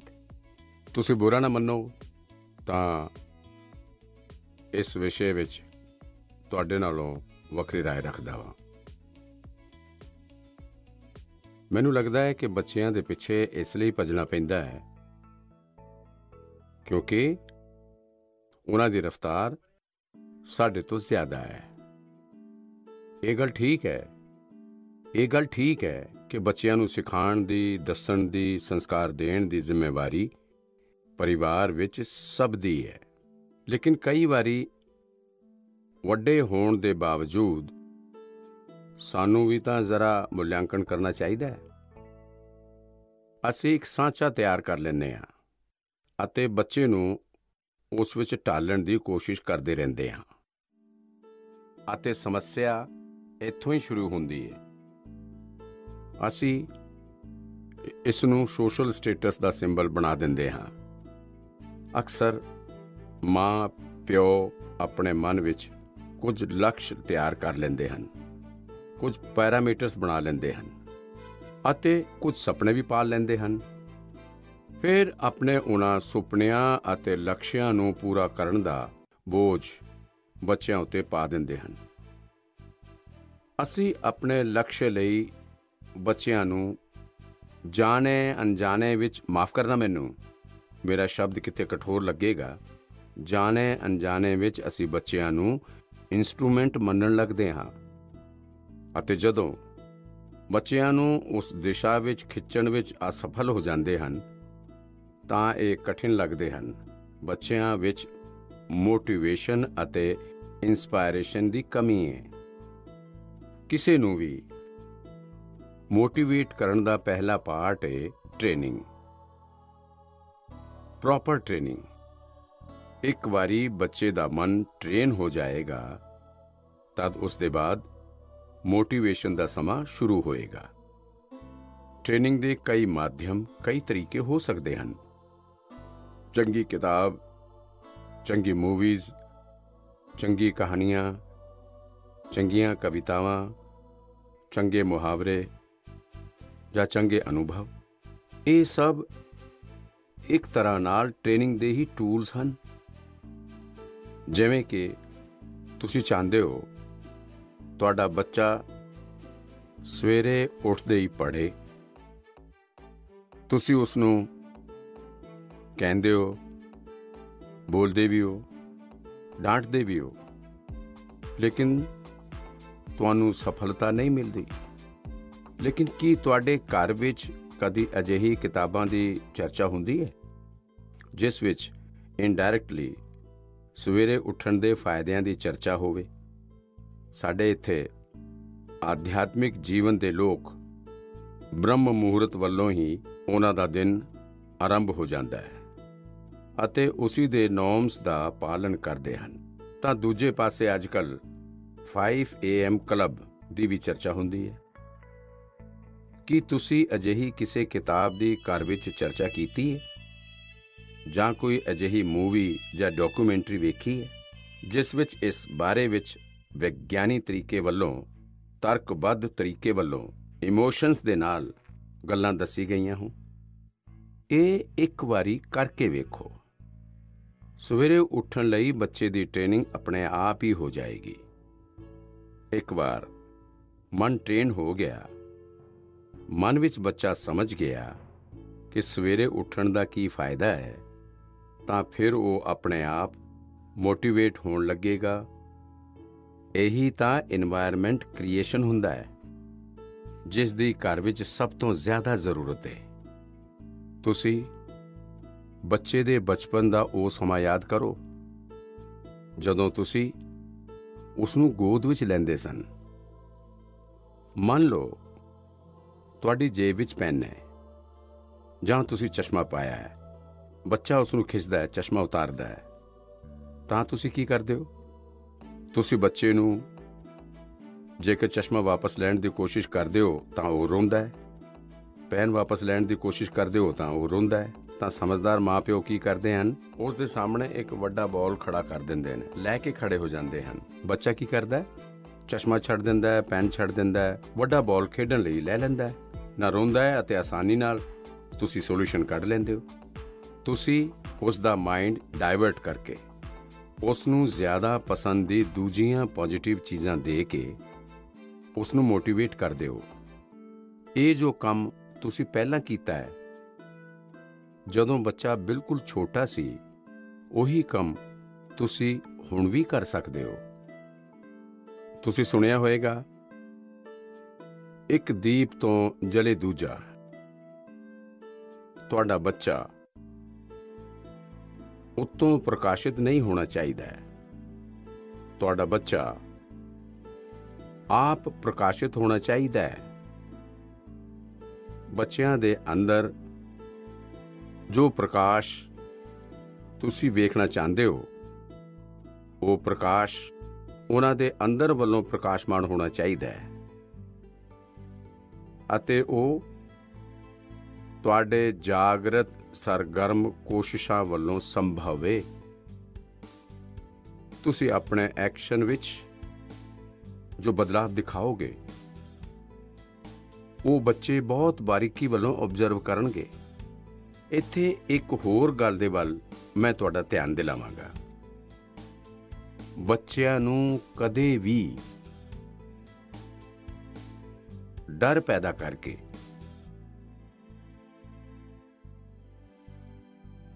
ਇਹ ਹੋਏਗਾ ਤੇ ਇਹ ਹੋਏਗਾ, ਅਜਿਹਾ ਹੋਏਗਾ ਤਾਂ ਅਜਿਹਾ ਹੋਏਗਾ, ਕਿਰਪਾ ਕਰਕੇ ਅਜਿਹੀ ਕੋਸ਼ਿਸ਼ ਨਾ ਕਰੋ।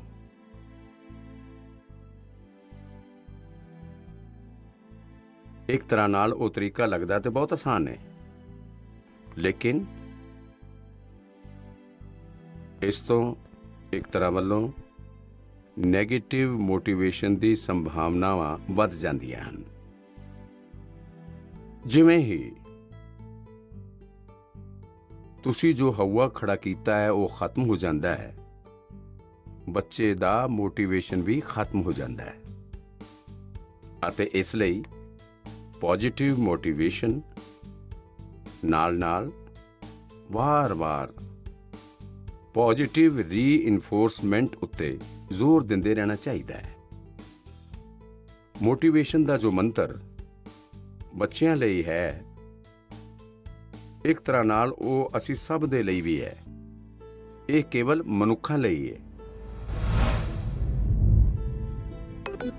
ਨਮਸਤੇ ਪ੍ਰਧਾਨ ਮੰਤਰੀ ਜੀ। ਨਮਸਤੇ। ਮੇਰਾ ਨਾਮ ਤਨੇ ਹੈ ਤੇ ਮੈਂ ਵਿਦਿਆਰਥੀ ਹਾਂ Samia Indian model school Kuwait ਦਾ। ਤੇ ਸਰ, ਮੇਰਾ ਸਵਾਲ ਇਹ ਹੈ ਕਿ ਅਸੀਂ ਆਪਣੇ ਆਪ ਨੂੰ ਜ਼ਿੰਦਗੀ ਦੀ ਇਸ ਲੜਾਈ ਲਈ ਕਿੱਦਾਂ ਤਿਆਰ ਕਰੀਏ। ਧੰਨਵਾਦ ਸਰ। ਨਮੋ ਐਪ ਉੱਤੇ ਮਸੂਰੀ ਉੱਤਰਾਖੰਡ ਸ਼੍ਰੀਮਾਨ ਅਸ਼ਰਫ ਖਾਨ ਨੇ ਲਿਖਿਆ ਹੈ, ਸਰ ਅਸੀਂ ਜਦੋਂ ਆਪਣੇ ਵੱਡੇ ਕਜ਼ਨਸ ਜਾਂ ਦੋਸਤਾਂ ਨਾਲ ਗੱਲ ਕਰਦੇ ਹਾਂ ਤਾਂ ਉਹ ਕਹਿੰਦੇ ਹਨ, ਹੁਣੇ ਸਕੂਲ ਵਿੱਚ ਤਾਂ ਤੁਸੀਂ ਜੀਵਨ ਵੇਖਿਆ ਹੀ ਕਿੱਥੇ ਹੈ। ਜੀਵਨ ਦੀ ਅਸਲੀ ਕਸੌਟੀ ਤਾਂ ਸਕੂਲੋਂ ਬਾਹਰ ਨਿਕਲ ਕੇ ਹੋਵੇਗੀ। ਮੇਰਾ ਸਵਾਲ ਇਹ ਹੈ ਕਿ ਅੱਜ ਅਸੀਂ ਆਪਣੇ ਆਪ ਨੂੰ ਕੱਲ੍ਹ ਦੀਆਂ ਚੁਣੌਤੀਆਂ ਲਈ ਕਿਵੇਂ ਤਿਆਰ ਕਰੀਏ। ਤਨੈ ਜੀ, ਤੁਸੀਂ ਤਾਂ ਕੁਵੈਤ ਤੋਂ ਮੇਰੇ ਨਾਲ ਗੱਲ ਕਰ ਰਹੇ ਹੋ, ਲੇਕਿਨ ਤਨੈ ਕਦੇ ਕਿਸੇ ਨੇ ਇਸ ਗੱਲ ਨੂੰ ਮਾਰ ਕੀਤਾ ਹੈ ਕਿ ਤੁਹਾਡੀ ਜੋ ਆਵਾਜ਼ ਹੈ ਉਹ ਗੋਡ ਗਿਫਟਿਡ ਹੈ? ਕਿ ਕਦੇ ਤੁਹਾਡੇ ਮਾਂ-ਪਿਓ ਨੇ, ਕਦੇ ਤੁਹਾਡੇ ਦੋਸਤਾਂ ਨੇ, ਕਦੇ ਤੁਹਾਡੇ ਟੀਚਰਸ ਨੇ ਕਿਹਾ ਹੈ ਕਿ ਤੁਹਾਡਾ ਧਿਆਨ ਗਿਆ ਹੈ? ਅੱਜ ਤੁਹਾਡਾ ਸਵਾਲ ਸੁਣਨ ਦੇ ਬਾਅਦ, ਖੈਰ ਰਿਕਾਰਡਡ ਹੈ, ਲੇਕਿਨ ਮੈਂ ਪੱਕਾ ਮੰਨਦਾ ਹਾਂ ਕਿ ਤੁਹਾਨੂੰ ਇੱਕ ਬਹੁਤ ਹੀ ਵਿਸ਼ਿਸ਼ਟ ਪ੍ਰਕਾਰ ਦੀ ਆਵਾਜ਼ ਪ੍ਰਮਾਤਮਾ ਨੇ ਦਿੱਤੀ ਹੈ। ਕਦੇ ਉਸ ਦੇ ਉੱਤੇ ਧਿਆਨ ਦਿਓ, ਇਹ ਤੁਹਾਡੀ ਬਹੁਤ ਵੱਡੀ ਵਿਰਾਸਤ ਬਣ ਸਕਦੀ ਹੈ। ਖੈਰ, ਮੈਂ ਤਨੇ ਦੀਆਂ ਗੱਲਾਂ ਦੇ ਵੱਲ ਚਲਾ ਗਿਆ, ਲੇਕਿਨ ਜੋ ਸਵਾਲ ਤੁਸੀਂ ਪੁੱਛੇ ਹਨ, ਪਹਿਲੀ ਗੱਲ ਤਾਂ ਇਹ ਕਿ ਜੋ ਲੋਕ ਤੁਹਾਨੂੰ ਇਹ ਕਹਿੰਦੇ ਹਨ, ਉਹਨਾਂ ਦੇ ਕਹਿਣ ਦਾ ਤਰੀਕਾ ਭਲੇ ਅਜਿਹਾ ਹੁੰਦਾ ਹੈ ਕਿ ਉਹ ਤੁਹਾਨੂੰ ਸਲਾਹ ਦੇ ਰਹੇ ਹਨ, ਲੇਕਿਨ ਮਨ ਦੇ ਅੰਦਰ ਦੀ ਸੱਚਾਈ ਨੂੰ ਵੇਖੋ ਤਾਂ ਉਹ ਆਪਣੇ ਆਪ ਨੂੰ ਹੀਰੋ ਬਣਾਉਣ ਦੀ ਕੋਸ਼ਿਸ਼ ਕਰ ਰਿਹਾ ਹੁੰਦਾ ਹੈ, ਜਾਂ ਫਿਰ ਉਹ ਆਪਣੀ ਅਸਫਲਤਾਵਾਂ ਨੂੰ ਇਸ ਲਈ ਵੱਡਾ ਬਣਾ ਕੇ ਵਿਖਾਉਂਦਾ ਹੈ ਤਾਂ ਕਿ ਉਸ ਨੂੰ ਇੱਕ ਐਸਕੇਪ ਰੂਟ ਮਿਲ ਸਕੇ, ਅਤੇ ਇਸ ਲਈ ਉਹ ਵਿਖਾਉਂਦਾ ਹੈ ਕਿ ਉਸ ਦੇ ਸਾਹਮਣੇ ਬਹੁਤ ਵੱਡੀ ਚੁਣੌਤੀਆਂ ਹਨ। ਇਸ ਵਿਸ਼ੇ ਵਿੱਚ ਮੇਰਾ ਸਿੱਧਾ ਮੰਤਰ ਹੈ, ਇੱਕ ਕੰਨ ਵੱਲੋਂ ਸੁਣੋ ਅਤੇ ਦੂਜੇ ਕੰਨ ਵੱਲੋਂ ਕੱਢ ਦਿਓ। ਹਾਂ, ਇਹ ਸਵਾਲ ਬਹੁਤ ਸੁਭਾਵਿਕ ਹੈ ਕਿ 10ਵੀਂ ਜਾਂ 12ਵੀਂ ਦੇ ਬਾਅਦ ਕੀ? ਇਹ ਹਰ ਬੱਚੇ ਦੇ ਮਨ ਵਿੱਚ ਹੁੰਦਾ ਹੈ, ਅਤੇ ਨਾ ਹੀ ਮੈਂ ਇਸ ਤੋਂ ਮਨਾਹੀ ਕਰ ਸਕਦਾ ਵਾਂ ਅਤੇ ਨਾ ਕੋਈ ਹੋਰ ਇਸ ਤੋਂ ਮਨਾਹੀ ਕਰ ਸਕਦਾ ਹੈ। ਬਹੁਤਾਂ ਦੇ ਲਈ ਇਹ ਸਵਾਲ ਚਿੰਤਾ ਅਤੇ ਨਿਰਾਸ਼ਾ ਫੈਲਾਉਣ ਵਾਲਾ ਹੋ ਸਕਦਾ ਹੈ। ਬਦਕਿਸਮਤੀ ਵੱਲੋਂ ਅੱਜ ਦੇ ਚਕਾਚੌਂਧ ਭਰੇ ਯੁੱਗ ਵਿੱਚ ਸੈਲੀਬ੍ਰਿਟੀ ਦੇ ਕਲਚਰ ਦੇ ਕਾਰਨ ਅਤੇ ਉਸ ਦਾ ਪ੍ਰਭਾਵ ਹੋਣ ਦੇ ਕਾਰਨ ਸਟੂਡੈਂਟ ਲਾਈਫ ਵਿੱਚ ਇੱਕ ਧਾਰਾ ਬਣ ਗਈ ਹੈ ਕਿ ਜੋ ਟੀਵੀ ਉੱਤੇ ਆਉਂਦਾ ਹੈ, ਜਿਸ ਦੀ ਅਖਬਾਰਾਂ ਵਿੱਚ ਚਰਚਾ ਹੁੰਦੀ ਹੈ, ਉਹੋ ਜਿਹਾ ਕੁਝ ਬਣਨਾ ਹੈ, ਉਹੋ ਜਿਹਾ ਕੁਝ ਕਰਨਾ ਹੈ।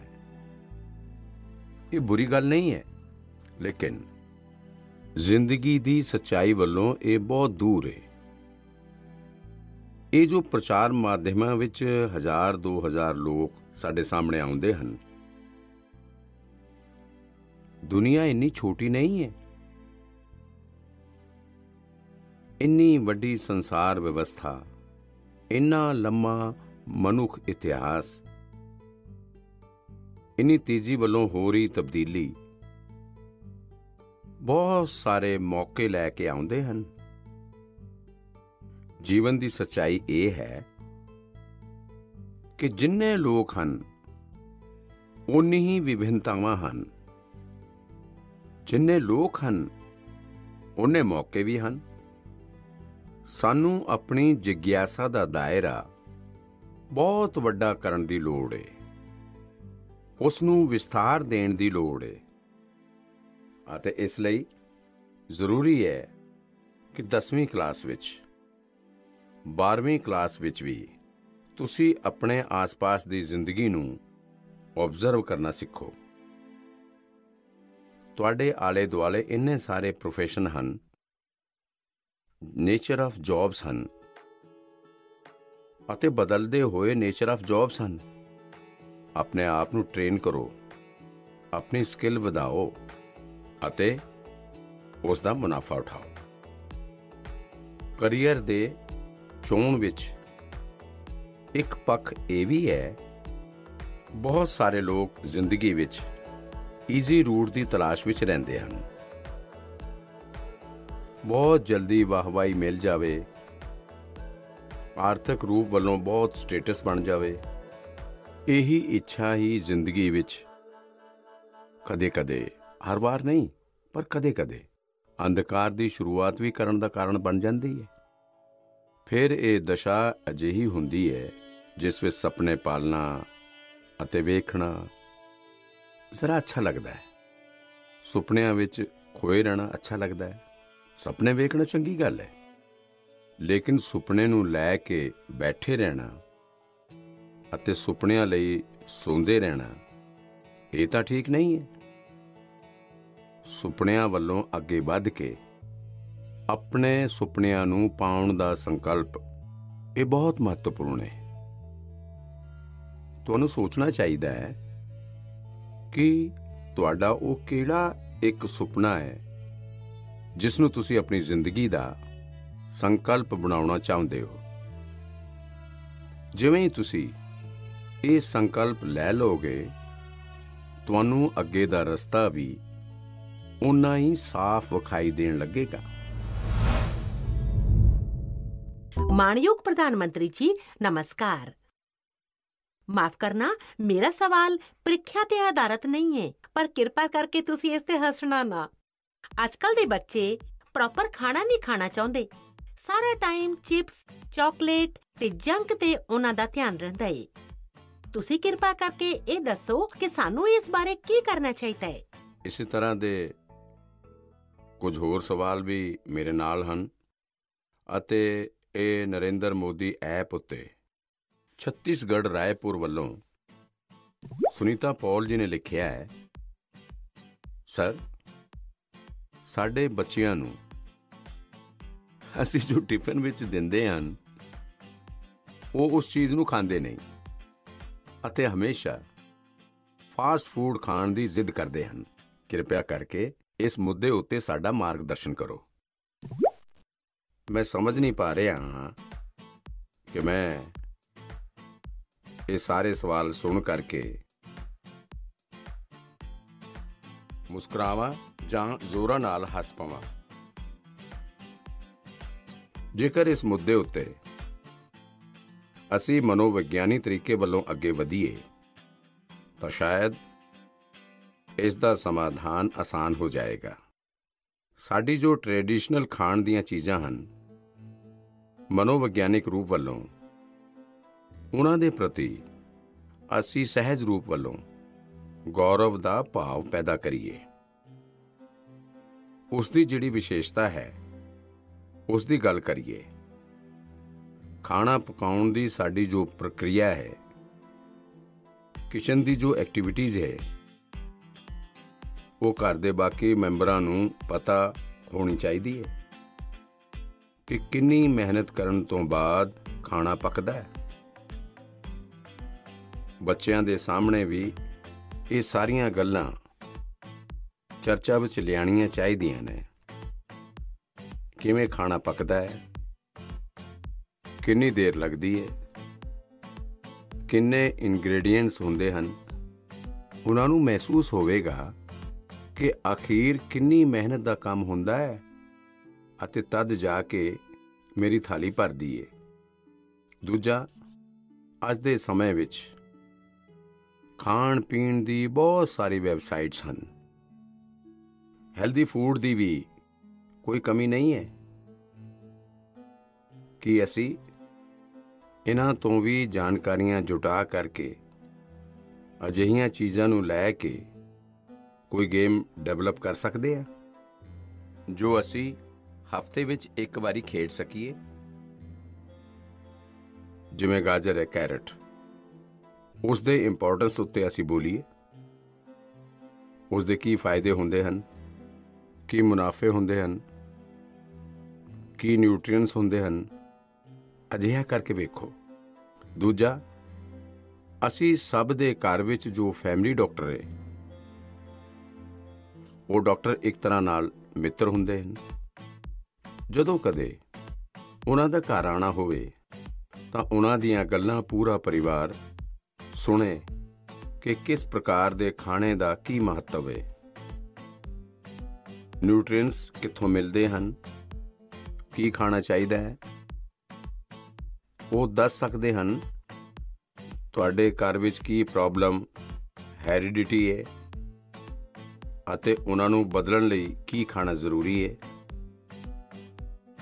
ਇਸ ਤੋਂ ਵੀ ਬੱਚਿਆਂ ਨੂੰ ਫਾਇਦਾ ਹੋਵੇਗਾ।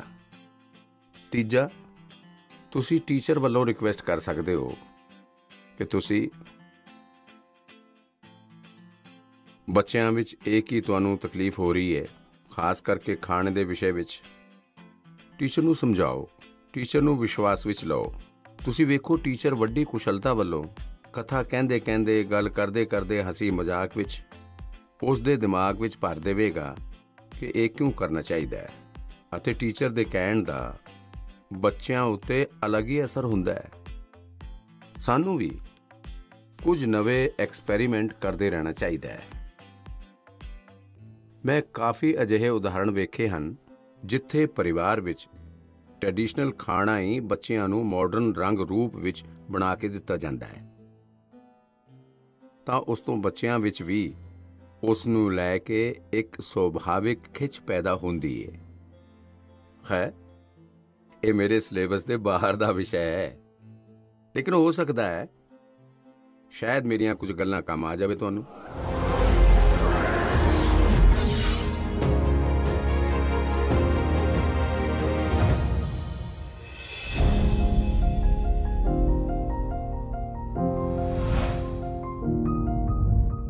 ਦਿਵਿਆਂਕਾ, ਨਮਸਤੇ। ਦਿਵਿਆਂਕਾ, ਕੀ ਪੜ੍ਹਦੀ ਹੋ? ਜੀ ਸਰ, ਮੈਂ ਕਾਮਰਸ ਦੀ ਛਾਤਰਾ ਹਾਂ। ਅਤੇ ਪੁਸ਼ਕਰ ਦੀ ਰਹਿਣ ਵਾਲੀ ਹੋ? ਜੀ ਸਰ। ਤਾਂ ਪੁਸ਼ਕਰ ਦੀ ਕੋਈ ਪਵਿੱਤਰ ਚੀਜ਼ ਦਾ ਮੈਨੂੰ ਵਰਣਨ ਕਰੋਗੀ? ਕੀ ਹੈ ਪੁਸ਼ਕਰ ਦੀ ਵਿਸ਼ੇਸ਼ਤਾ? ਜੀ, ਪੁਸ਼ਕਰ ਵਿੱਚ ਇੱਕਮਾਤਰ ਬ੍ਰਹਮਾ ਮੰਦਿਰ ਹਨ। ਔਰ ਜੋ ਪੁਸ਼ਕਰ ਰਾਜ ਹੈ ਉਹ 68 ਤ੍ਰਿਥਾਂ ਦਾ ਗੁਰੂ ਹੈ। ਅੱਛਾ, ਬ੍ਰਹਮਾ ਦਾ ਕੀ ਰੋਲ ਰਿਹਾ ਹੈ? ਜੀ, ਉਹਨਾਂ ਨੇ ਧਰਤੀ ਨੂੰ ਕ੍ਰੀਏਟ ਕੀਤਾ ਹੈ। ਅੱਛਾ ਦੱਸੋ ਦਿਵਿਆਂਕਾ, ਕੀ ਸਵਾਲ ਸੀ ਤੁਹਾਡੇ ਮਨ ਵਿੱਚ? ਸਰ, ਮੇਰੇ ਕੁਝ ਮਿੱਤਰ ਐਵੇਂ ਦੇ ਹਨ ਜਿਨ੍ਹਾਂ ਦੀ ਮੈਮਰੀ ਐਵਰੇਜ ਹੈ। ਵੈ ਕਿਸੇ ਵੀ ਵਿਸ਼ੇ ਨੂੰ ਕਿੰਨਾ ਵੀ ਪੜ੍ਹ ਲੈਣ, ਵੈ ਪ੍ਰੀਖਿਆ ਵਿੱਚ ਉਸ ਨੂੰ ਯਾਦ ਨਹੀਂ ਰੱਖ ਪਾਉਂਦੇ। ਸਰ, ਵੈ ਐਵੇਂ ਦਾ ਕੀ ਕਰੀਏ ਕਿ ਉਸ ਵਿਸ਼ੇ ਨੂੰ ਯਾਦ ਰੱਖ ਸਕਣ? ਚੰਗਾ, ਤਾਂ ਤੁਹਾਨੂੰ ਮੈਮੋਰੀ ਦੀ ਜੜੀ ਬੂਟੀ ਚਾਹੀਦੀ ਹੈ। ਜੀ ਸਰ। ਵੇਖੋ ਦਿਵਿਆਂਕਾ, ਤੁਸੀਂ ਸਭ ਤੋਂ ਪਹਿਲਾਂ ਆਪਣੀ ਡਿਕਸ਼ਨਰੀ ਵੱਲੋਂ ਇਸ ਸ਼ਬਦ ਨੂੰ ਡਿਲੀਟ ਕਰ ਦਿਓ। ਤੁਸੀਂ ਸੋਚੋ ਹੀ ਨਹੀਂ ਕਿ ਤੁਹਾਡੇ ਕੋਲ ਯਾਦ ਕਰਨ ਦੀ ਸ਼ਕਤੀ ਨਹੀਂ ਹੈ। ਜੇਕਰ ਤੁਸੀਂ ਆਪਣੇ ਆਪ ਵੱਲੋਂ ਜੁੜੀ ਕੁਝ ਘਟਨਾਵਾਂ ਨੂੰ ਵੇਖੋ ਤਾਂ ਤੁਹਾਨੂੰ ਪਤਾ ਚੱਲੇਗਾ ਕਿ ਵਾਸਤਵ ਵਿੱਚ ਤੁਹਾਨੂੰ ਬਹੁਤ ਸਾਰੀ ਚੀਜ਼ਾਂ ਯਾਦ ਰਹਿੰਦੀਆਂ ਹਨ, ਜਿਵੇਂ ਤੁਹਾਡੀ ਮਦਰ ਟੰਗ।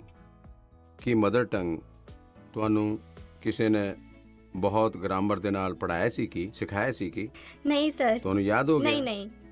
ਕੀ ਸਕੂਲ ਵਿੱਚ ਤੁਸੀਂ ਸਿੱਖੀ ਜਾਂ ਕਿਤਾਬ ਵਿੱਚ ਕਿਤੇ? ਜੀ ਨਹੀਂ। ਹਾਂ, ਇਹ ਸਭ ਸੁਣ ਕੇ ਸਿੱਖ ਲਈ। ਤਾਂ ਇਹੀ ਉਹ ਚੀਜ਼ਾਂ ਹਨ। ਜ਼ਰਾ ਸੋਚੋ ਕਿ ਤੁਹਾਨੂੰ ਜੋ ਪਸੰਦ ਹੈ, ਕਿ ਇਹਨਾਂ ਚੀਜ਼ਾਂ ਨੂੰ ਯਾਦ ਰੱਖਣ ਲਈ ਤੁਸੀਂ ਕਦੇ ਕੋਸ਼ਿਸ਼ ਕੀਤੀ ਸੀ? ਉਹ ਗੱਲਾਂ ਜਿਨ੍ਹਾਂ ਤੋਂ ਤੁਸੀਂ ਪੂਰੀ ਤਰ੍ਹਾਂ ਜੁੜ ਗਏ ਹੋ, ਮਗਨ ਹੋ ਗਏ ਹੋ, ਉਹ ਗੱਲਾਂ ਜੋ ਤੁਹਾਡਾ ਹਿੱਸਾ ਬਣ ਗਈਆਂ ਹਨ, ਤੁਹਾਡੇ ਵਿਚਾਰ ਪ੍ਰਭਾਵ ਦਾ ਹਿੱਸਾ ਬਣ ਗਈਆਂ ਹਨ, ਉਹਨਾਂ ਨੂੰ ਤੁਸੀਂ ਕਦੇ ਨਹੀਂ ਭੁੱਲਦੇ ਹੋ। ਦੂਜੇ ਸ਼ਬਦਾਂ ਵਿੱਚ ਕਹਾਂ ਤਾਂ ਇਹ ਮੈਮੋਰਾਈਜ਼ ਨਹੀਂ ਹੈ, ਐਕਚੁਅਲੀ ਇਹ ਇੰਟਰਨਲਾਈਜ਼ ਹੈ।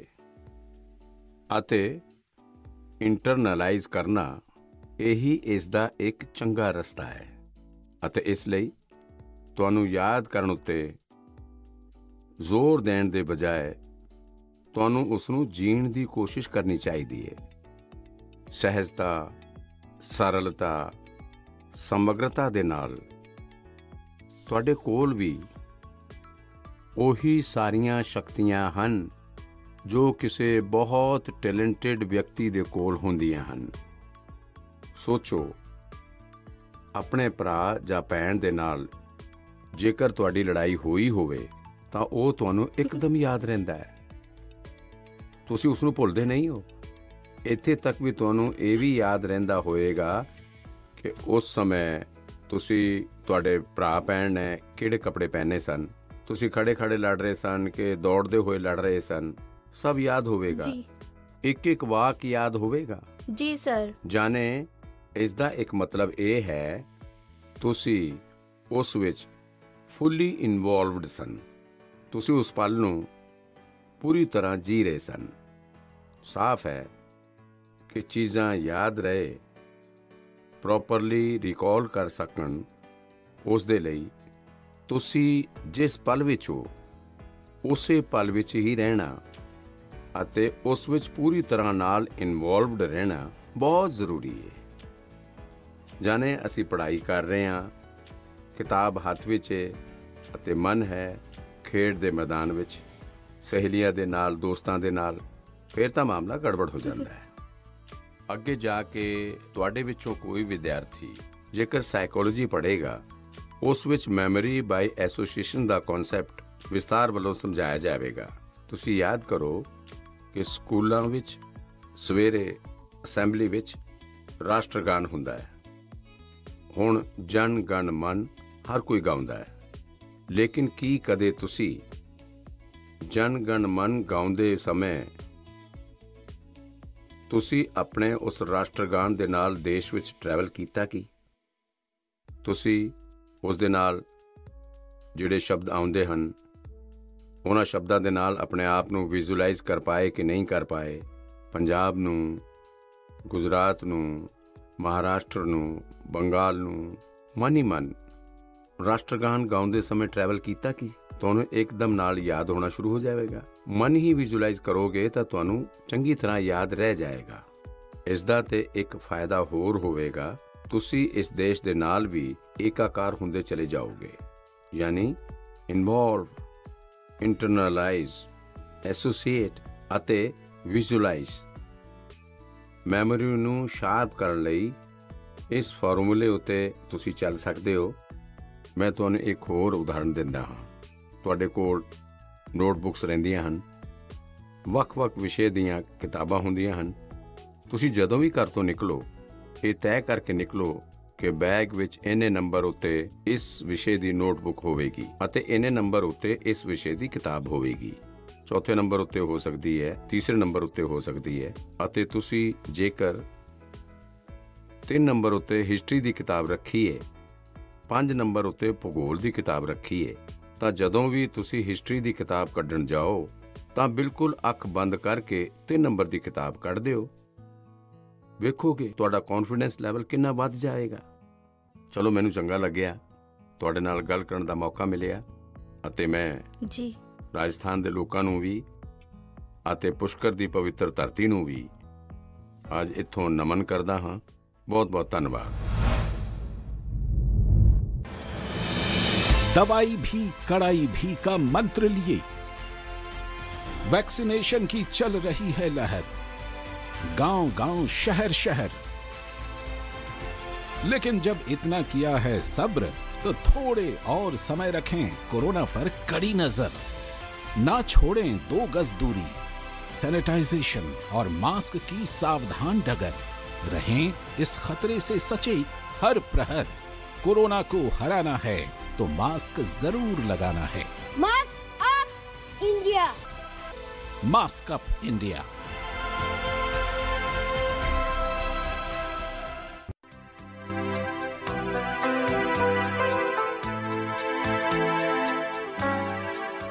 ਕੋਵਿਡ-19 ਦਾ ਟੀਕਾ ਸੁਰੱਖਿਅਤ ਅਤੇ ਅਸਰਦਾਰ ਹੈ।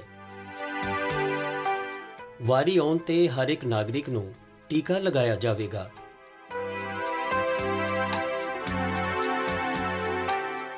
ਕੋਵਿਡ-19 ਦੇ ਟੀਕੇ ਬਾਰੇ ਅਫਵਾਹਾਂ ਤੇ ਧਿਆਨ ਨਾ ਦਿਵੋ। ਕੋਵਿਡ-19 ਦਾ ਪਹਿਲਾ ਟੀਕਾ ਲਗਾਉਣ ਤੋਂ 28 ਦਿਨ ਬਾਅਦ ਦੂਸਰਾ ਕੋਵਿਡ-19 ਟੀਕਾ ਲਗਾਇਆ ਜਾਵੇਗਾ।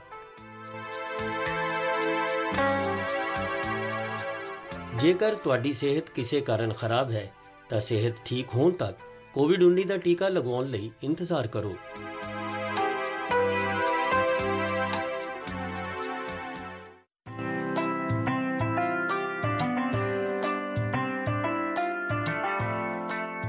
ਕੋਵਿਡ-19 ਖਿਲਾਫ ਉਚਿਤ ਵਿਵਹਾਰ ਪਾਰਕਾਂ ਵਿੱਚ। ਹਰ ਸਮੇਂ ਦੁਬਾਰਾ ਇਸਤੇਮਾਲ ਕਰਨ ਯੋਗ ਮੂੰਹ ਢੱਕਣ ਵਾਲਾ ਕੱਪੜਾ ਮਾਸਕ ਪਹਿਨ ਕੇ ਰੱਖੋ। ਦੂਸਰਿਆਂ ਨੂੰ ਬਿਨਾਂ ਕਿਸੇ ਸਰੀਰਕ ਸੰਪਰਕ ਦੇ ਸ਼ੁਭ ਕਾਮਨਾਵਾਂ ਭੇਂਟ ਕਰੋ। ਵੱਡੀ ਗਿਣਤੀ ਵਿੱਚ ਇਕੱਠ ਨਾ ਕਰੋ। ਅਕਸਰ ਛੂਹੀਆਂ ਜਾਣ ਵਾਲੀਆਂ ਸਤਹਾਂ ਨੂੰ ਨੰਗੇ ਹੱਥਾਂ ਨਾਲ ਛੂਹਣ ਤੋਂ ਬਚੋ। ਘੱਟ ਤੋਂ ਘੱਟ 1 ਮੀਟਰ ਦੀ ਆਪਸੀ ਦੂਰੀ ਬਣਾ ਕੇ ਰੱਖੋ। ਪਾਰਕ ਵਿੱਚ ਖਾਣ ਪੀਣ ਤੋਂ ਪਰਹੇਜ਼ ਕਰੋ ਅਤੇ ਆਸੇ-ਪਾਸੇ ਕੂੜਾ ਨਾ ਫੈਲਾਓ। ਘਰੋਂ ਬਾਹਰ ਜਾਣ ਤੋਂ ਪਹਿਲਾਂ ਆਪਣੇ ਹੱਥਾਂ ਨੂੰ 20 ਸੈਕਿੰਡ ਤੱਕ ਸਾਬਣ ਨਾਲ ਧੋਵੋ। ਆਪਣੇ ਨਾਲ ਰੋਗਾਣੂਨਾਸ਼ਕ ਸੈਨੀਟਾਈਜ਼ਰ ਰੱਖੋ ਅਤੇ ਅਕਸਰ ਇਸਤੇਮਾਲ ਕਰੋ।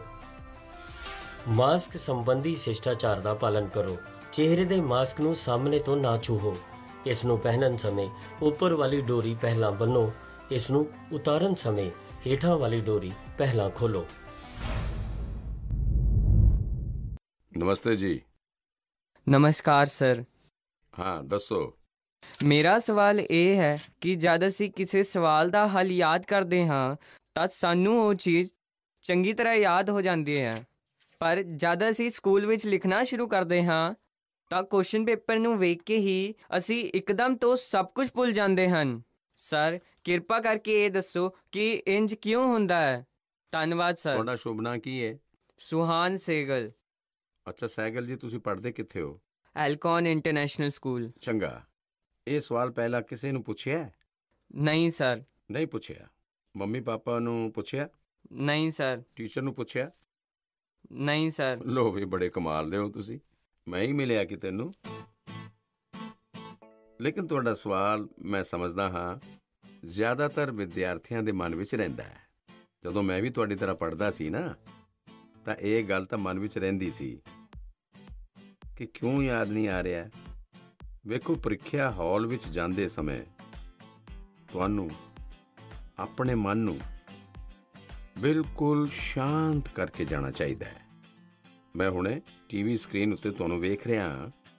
ਇੰਨਾ ਸ਼ਾਂਤ ਤੁਹਾਡਾ ਚਿਹਰਾ ਹੈ, ਇੰਨੇ ਵਿਸ਼ਵਾਸ ਦੇ ਨਾਲ ਤੁਸੀਂ ਬੈਠੇ ਹੋ, ਮੁਸਕਰਾਉਂਦੇ ਵੀ ਹੋ। ਇਹ ਜੋ ਅਵਸਥਾ ਹੈ ਨਾ, ਐਗਜ਼ਾਮੀਨੇਸ਼ਨ ਵਿੱਚ ਜਾਓ ਨਾ ਉਦੋਂ ਵੀ ਅਜਿਹਾ ਹੀ ਰਹੋ, ਤੁਹਾਨੂੰ ਕਦੇ ਨਹੀਂ ਭੁੱਲਣਗੇ। ਤੁਹਾਡਾ ਮਨ ਬੇਚੈਨ ਰਹੇਗਾ, ਚਿੰਤਾ ਵਿੱਚ ਰਹੇਗਾ, ਤੁਸੀਂ ਘਬਰਾਏ ਹੋਏ ਰਹੋਗੇ ਤਾਂ ਇਸ ਗੱਲ ਦੀ ਸੰਭਾਵਨਾ ਬਹੁਤ ਜ਼ਿਆਦਾ ਹੋਵੇਗੀ ਕਿ ਜਿਵੇਂ ਤੁਸੀਂ ਕੁਐਸਚਨ ਪੇਪਰ ਵੇਖੋਗੇ ਕੁਝ ਦੇਰ ਲਈ ਸਭ ਕੁਝ ਭੁੱਲ ਜਾਓਗੇ। ਇਸ ਦਾ ਸਭ ਤੋਂ ਚੰਗਾ ਉਪਾਅ ਇਹੀ ਹੈ ਕਿ ਤੁਹਾਨੂੰ ਆਪਣੀ ਸਾਰੀ ਟੈਨਸ਼ਨ ਪ੍ਰੀਖਿਆ ਹਾਲ ਦੇ ਬਾਹਰ ਛੱਡ ਕੇ ਜਾਣਾ ਚਾਹੀਦਾ ਹੈ ਅਤੇ ਤੁਹਾਨੂੰ ਇਹ ਵੀ ਸੋਚਣਾ ਚਾਹੀਦਾ ਹੈ ਕਿ ਜਿੰਨੀ ਤਿਆਰੀ ਤੁਹਾਨੂੰ ਕਰਨੀ ਸੀ ਤੁਸੀਂ ਕਰ ਲਈ ਹੈ। ਹੁਣ ਤੁਹਾਡਾ ਫੋਕਸ ਪ੍ਰਸ਼ਨਾਂ ਦੇ ਚੰਗੇ ਜਿਹੇ ਜਵਾਬ ਦੇਣ ਵਿੱਚ ਹੋਣਾ ਚਾਹੀਦਾ ਹੈ। ਤੁਸੀਂ ਇਸ ਗੱਲ ਵੱਲੋਂ ਵੀ ਨਾ ਘਬਰਾਓ ਕਿ ਕੁਝ ਨਵਾਂ ਆ ਗਿਆ ਤਾਂ ਕੀ ਹੋਵੇਗਾ। ਕੁਝ ਅਜਿਹਾ ਆ ਗਿਆ ਜੋ ਤੁਸੀਂ ਪੜ੍ਹਿਆ ਹੀ ਨਹੀਂ ਹੈ ਤਾਂ ਕੀ ਹੋਵੇਗਾ। ਅਤੇ ਮੈਂ ਸਾਰਿਆਂ ਨੂੰ ਕਹਾਂਗਾ, ਪ੍ਰੀਖਿਆ ਦੇ ਤਣਾਅ ਨੂੰ ਘੱਟ ਕਰਨ ਦੇ ਲਈ, ਬਿਨਾਂ ਟੈਨਸ਼ਨ ਲਈ, ਪ੍ਰੀਖਿਆ ਦੇਣ ਦੇ ਲਈ ਬਹੁਤ ਸਾਰੀ ਐਕਟੀਵਿਟੀਜ਼, ਬਹੁਤ ਸਾਰੇ ਉਪਾਅ ਤੁਹਾਨੂੰ ਐਗਜ਼ਾਮ ਵਾਰੀਅਰ ਬੁੱਕ ਵਿੱਚ ਦਿੱਤੇ ਗਏ ਹਨ।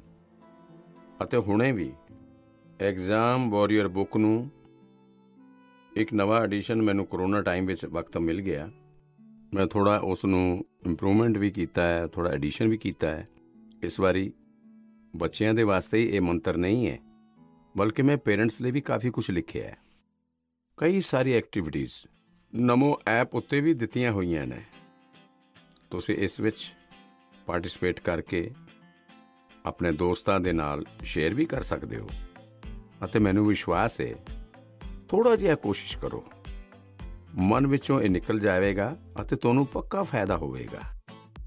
ਅਤੇ ਮੇਰੇ ਸਾਥੀਓ, ਮੈਂ ਤੁਹਾਥੋਂ ਇਹ ਚਾਹਾਂਗਾ ਕਿ ਤੁਹਾਨੂੰ ਜਦੋਂ ਵੀ ਫਾਇਦਾ ਹੋਵੇ ਤਾਂ ਮੈਨੂੰ ਲਿਖ ਕੇ ਦਿਓ। एग्जाम वॉरियर पढ़ के मैनू खत लिखो। लिखोगे ना? जी सर। वाह, शाबाश। Thank you sir. नमस्ते जी। मेरा नाम भारवी पोपट है। मैं गुजरात अहमदाबाद दे ग्लोबल मिशन इंटरनेशनल स्कूल संस्कारधाम दी जमात 11वीं दी कॉमर्स दी विद्यार्थी हाँ।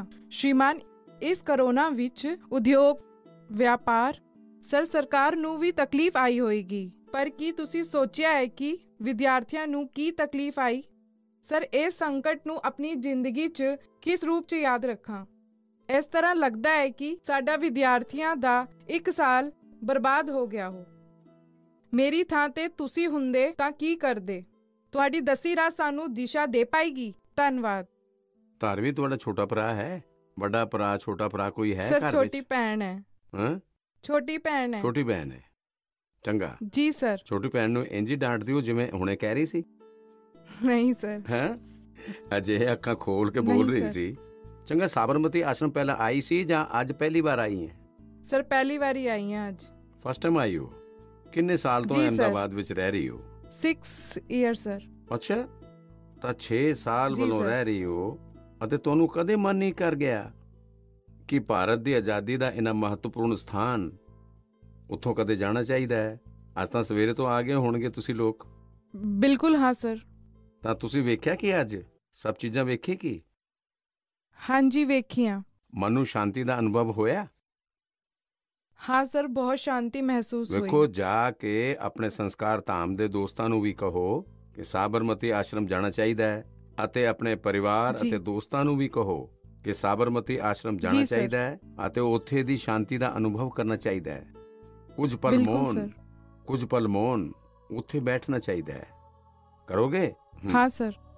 ਚੰਗਾ, ਚਲੋ ਹੁਣ ਤੁਹਾਡੇ ਸਵਾਲ ਉੱਤੇ ਆਂਦਾ ਵਾਂ। ਮੈਂ ਤਾਂ ਇੱਕਦਮ ਹੀ ਧਾਰਮੀ ਨੂੰ ਉਪਦੇਸ਼ ਹੀ ਦੇਣ ਲੱਗ ਗਿਆ ਸੀ। ਵੇਖੋ, ਤੁਹਾਡੀ ਗੱਲ ਬਿਲਕੁਲ ਠੀਕ ਹੈ। ਜਿੱਥੇ ਤੱਕ ਕੋਰੋਨਾ ਦਾ ਪ੍ਰਸ਼ਨ ਹੈ, ਮੈਂ ਤਾਂ ਇਸ ਨੂੰ ਇਸ ਰੂਪ ਵਿੱਚ ਵੇਖਦਾ ਹਾਂ ਕਿ ਜੋ ਗਲਤੀ ਤੁਸੀਂ ਨਹੀਂ ਕੀਤੀ ਉਸ ਦਾ ਖਮਿਆਜ਼ਾ ਤੁਹਾਨੂੰ ਚੁੱਕਣਾ ਪਿਆ।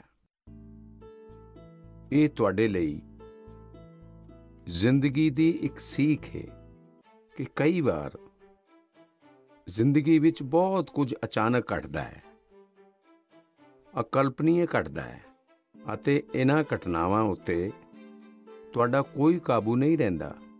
ਕੋਰੋਨਾ ਵਿੱਚ ਵੀ ਅਸੀਂ ਕਹਿ ਸਕਦੇ ਹਾਂ ਕਿ ਬੱਚਿਆਂ ਦਾ, ਯੁਵਾਵਾਂ ਦਾ ਜੋ ਨੁਕਸਾਨ ਹੋਇਆ ਹੈ ਉਹ ਬਹੁਤ ਵਿਸ਼ਾਲ ਹੈ। ਬਚਪਨ ਲਈ ਤਾਂ 1 ਸਾਲ ਦਾ ਨੁਕਸਾਨ ਵੱਡੀ ਇਮਾਰਤ ਦੀ ਨੀਂਹ ਵਿੱਚ ਇੱਕ ਖਾਲੀਪਨ ਵਰਗਾ ਹੈ। ਇਸ ਕਮੀ ਨੂੰ ਭਰਨਾ ਆਸਾਨ ਨਹੀਂ ਹੈ। ਸਕੂਲ ਏਜ ਮਤਲਬ ਹੱਸਣਾ, ਖੇਡਣਾ, ਮਿੱਟੀ ਵਿੱਚ ਖੇਡਣਾ, ਮਿੱਟੀ ਉਛਾਲਣਾ, ਗਰਮੀ, ਸਰਦੀ, ਬਰਖਾ, ਹਰ ਚੀਜ਼ ਦਾ ਆਨੰਦ, ਦੋਸਤਾਂ ਦੇ ਨਾਲ, ਕਲਾਸਰੂਮ ਵਿੱਚ ਟੀਚਰ ਦੇ ਨਾਲ ਗੱਪਾਂ ਮਾਰਨਾ, ਗੱਲਾਂ ਕਰਨਾ, ਘਰ ਦੀ ਛੋਟੀ ਸੀ ਵੀ ਘਟਨਾ ਚਾਰੇ ਪਾਸੇ ਦੱਸ ਦੇਣਾ, ਉਹਨਾਂ ਦੇ ਵਿੱਚ ਰਹਿਣਾ, ਇਹ ਸਭ ਜ਼ਿੰਦਗੀ ਦੀ ਵਿਕਾਸ ਯਾਤਰਾ ਲਈ ਬਹੁਤ ਲਾਜ਼ਮੀ ਹੁੰਦਾ ਹੈ। ਇਹਨਾਂ ਸਭ ਚੀਜ਼ਾਂ ਵੱਲੋਂ ਤੁਸੀਂ ਸਹਿਜ ਹੀ ਕਿੰਨਾ ਕੁਝ ਸਿੱਖ ਸਕਦੇ ਹੋ। ਤੁਹਾਨੂੰ ਵੀ ਲੱਗਦਾ ਹੀ ਹੋਏਗਾ, ਕੋਰੋਨਾ ਕਾਲ ਦੇ ਪਹਿਲੇ ਦਾ ਸਮਾਂ ਤੁਸੀਂ ਯਾਦ ਕਰਦੇ ਹੋਣਗੇ ਤਾਂ ਸੋਚਦੇ ਹੋਵੋਗੇ ਕਿ ਕਿੰਨਾ ਕੁਝ ਮਿਸ ਕੀਤਾ ਹੈ। ਲੇਕਿਨ ਕੋਰੋਨਾ ਕਾਲ ਵਿੱਚ ਜੇਕਰ ਕਾਫੀ ਕੁਝ ਖੋਇਆ ਹੈ ਤਾਂ ਬਹੁਤ ਕੁਝ ਪਾਇਆ ਵੀ ਹੈ। ਕੋਰੋਨਾ ਦੀ ਸਭ ਤੋਂ ਪਹਿਲੀ ਸੀਖ ਤਾਂ ਇਹੀ ਹੈ ਕਿ ਤੁਸੀਂ ਜਿਸ ਚੀਜ਼ ਨੂੰ, ਜਿਨ੍ਹਾਂ ਲੋਕਾਂ ਨੂੰ ਮਿਸ ਕੀਤਾ, ਉਹਨਾਂ ਦੀ ਤੁਹਾਡੀ ਜ਼ਿੰਦਗੀ ਵਿੱਚ ਕਿੰਨੀ ਵੱਡੀ ਭੂਮਿਕਾ ਹੈ, ਇਹ ਇਸ ਕੋਰੋਨਾ ਕਾਲ ਵਿੱਚ ਜ਼ਿਆਦਾ ਪਤਾ ਚੱਲਿਆ ਹੈ। ਤੁਹਾਨੂੰ ਇਸ ਗੱਲ ਦਾ ਅਹਿਸਾਸ ਹੋਇਆ ਕਿ ਕਿਸੇ ਨੂੰ ਵੀ ਫੋਰ ਗ੍ਰਾਂਟਿਡ ਨਹੀਂ ਲੈਣਾ ਚਾਹੀਦਾ ਹੈ। ਖੇਲ ਕੂਦ ਹੋਵੇ, ਸਕੂਲ ਵਿੱਚ ਫਿਜ਼ੀਕਲ ਕਲਾਸਿਸ ਹੋਣ, ਜਾਂ ਤੁਹਾਡੇ ਘਰ ਦੇ ਕੋਲ ਸਬਜ਼ੀ ਵੇਚਣ ਵਾਲੇ, ਕੱਪੜੇ ਪ੍ਰੈਸ ਕਰਨ ਵਾਲੇ, ਕੋਲ ਦੇ ਬਾਜ਼ਾਰ ਦੇ ਦੁਕਾਨਦਾਰ, ਜਿਨ੍ਹਾਂ ਲੋਕਾਂ ਨੂੰ, ਜਿਨ੍ਹਾਂ ਗੱਲਾਂ ਨੂੰ ਤੁਸੀਂ ਰੂਟੀਨ ਸਮਝ ਲਿਆ ਸੀ, ਉਹਨਾਂ ਨੂੰ ਜਦੋਂ ਮਿਸ ਕਰਦੇ ਹੋ ਤਦ ਉਹਨਾਂ ਦਾ ਸਭ ਦਾ ਮਹੱਤਵ ਅਸੀਂ ਸਾਰਿਆਂ ਨੂੰ ਅਨੁਭਵ ਹੁੰਦਾ ਹੈ, ਤੁਹਾਨੂੰ ਵੀ ਪਤਾ ਚੱਲਿਆ ਹੈ। ਇਸ ਲਈ ਇਸ ਦਿਸ਼ਾ ਵਿੱਚ ਤੁਹਾਨੂੰ ਲਗਾਤਾਰ ਜਾਗਰੂਕ ਰਹਿਣਾ ਚਾਹੀਦਾ ਹੈ ਅਤੇ ਲਾਈਫ ਲੌਂਗ ਇਸ ਲੈਸਨ ਨੂੰ ਯਾਦ ਰੱਖਣਾ ਚਾਹੀਦਾ ਹੈ।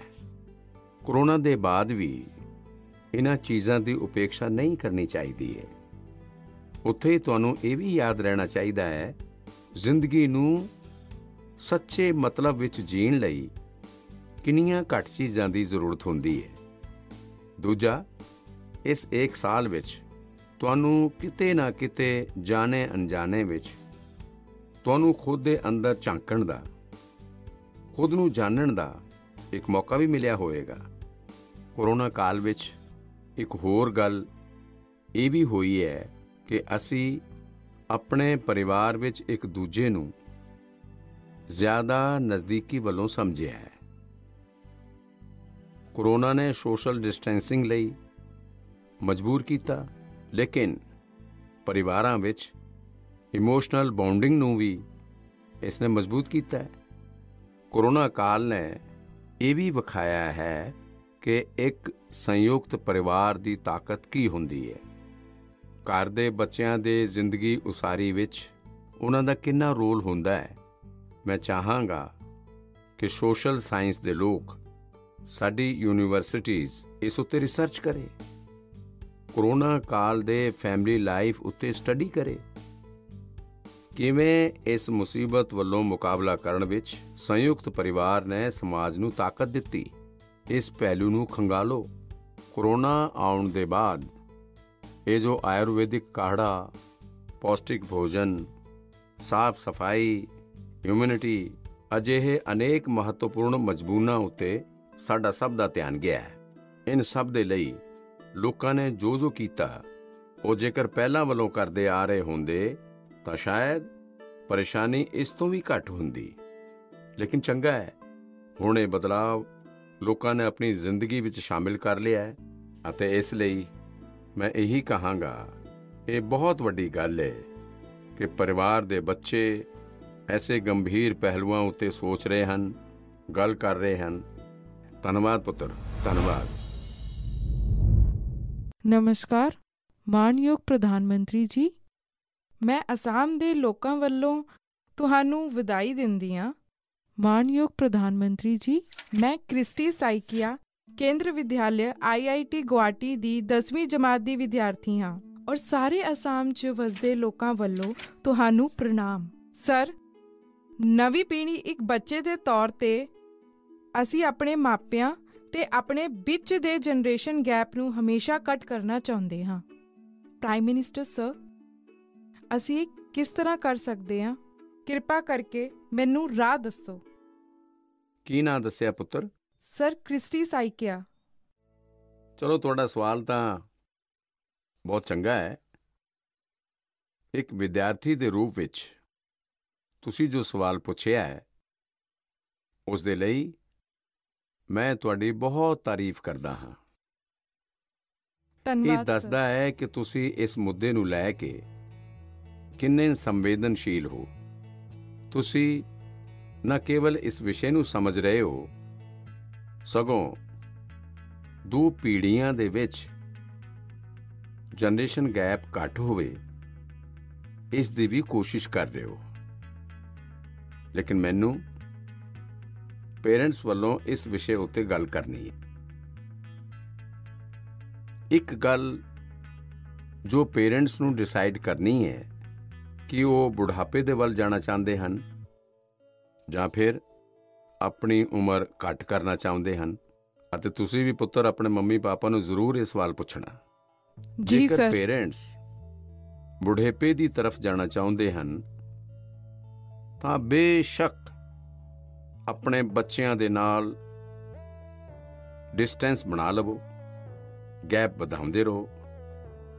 ਜੇਕਰ ਤੁਹਾਨੂੰ ਨਵੀਂ ਜ਼ਿੰਦਗੀ ਦੇ ਵੱਲ ਅੱਗੇ ਵਧਣਾ ਹੈ ਆਪਣੀ ਉਮਰ ਘਟਾਉਣੀ ਹੈ, ਜਵਾਨ ਬਣੇ ਰਹਿਣਾ ਹੈ, ਤਾਂ ਤੁਸੀਂ ਆਪਣੇ ਬੱਚਿਆਂ ਦੇ ਨਾਲ ਗੈਪ ਘੱਟ ਕਰੋ, ਕਲੋਜ਼ਨੈਸ ਵਧਾਓ। ਇਹ ਤੁਹਾਡੇ ਫਾਇਦੇ ਵਾਲਾ ਹੈ। ਤੁਸੀਂ ਯਾਦ ਕਰੋ, ਜਦੋਂ ਤੁਹਾਡਾ ਬੱਚਾ 1 ਸਾਲ ਦੀ ਉਮਰ ਦਾ ਸੀ ਤਾਂ ਤੁਸੀਂ ਉਸ ਦੇ ਨਾਲ ਕਿਵੇਂ ਗੱਲਾਂ ਕਰਦੇ ਸਨ, ਤਾਂ ਤੁਸੀਂ ਉਸ ਨੂੰ ਹਸਾਣੇ ਲਈ ਕਿਵੇਂ ਦੀ ਆਵਾਜ਼ਾਂ ਕੱਢਦੇ ਸਨ। ਤੁਸੀਂ ਆਪਣੇ ਚਿਹਰੇ ਦੇ ਤਰ੍ਹਾਂ ਦੇ ਐਕਸਪ੍ਰੈਸ਼ਨਸ ਬਣਾ ਕੇ ਕਿਵੇਂ ਉਸ ਨਾਲ ਗੱਲ ਕਰਦੇ ਸਨ। ਅਜਿਹਾ ਕਰਦੇ ਹੋਏ ਕੀ ਕਦੇ ਤੁਸੀਂ ਸੋਚਿਆ ਕਿ ਕੋਈ ਵੇਖੇਗਾ ਤਾਂ ਕੀ ਕਹੇਗਾ? ਕਦੇ ਤੁਸੀਂ ਸੋਚਿਆ ਕਿ ਲੋਕ ਤੁਹਾਨੂੰ ਅਜਿਹਾ ਕਰਦੇ ਹੋਏ ਵੇਖਣਗੇ ਤਾਂ ਉਹ ਕਹਿਣਗੇ ਕਿ ਇਹ ਕਿਵੇਂ ਚਿਹਰੇ ਬਣਾ ਰਿਹਾ ਹੈ, ਕਿਵੇਂ ਦੀ ਆਵਾਜ਼ ਕੱਢ ਰਿਹਾ ਹੈ? ਕੀ ਕਦੇ ਉਸ ਵੇਲੇ ਤੁਸੀਂ ਇਹ ਸੋਚਿਆ ਕਿ ਤੁਹਾਡੇ ਬੱਚੇ ਦੇ ਮਨ ਵਿੱਚ ਕੀ ਚੱਲ ਰਿਹਾ ਹੋਵੇਗਾ? ਤੁਹਾਨੂੰ ਉਸ ਸਮੇਂ ਆਨੰਦ ਆਇਆ, ਇਸ ਲਈ ਤੁਸੀਂ ਇਹ ਕੀਤਾ।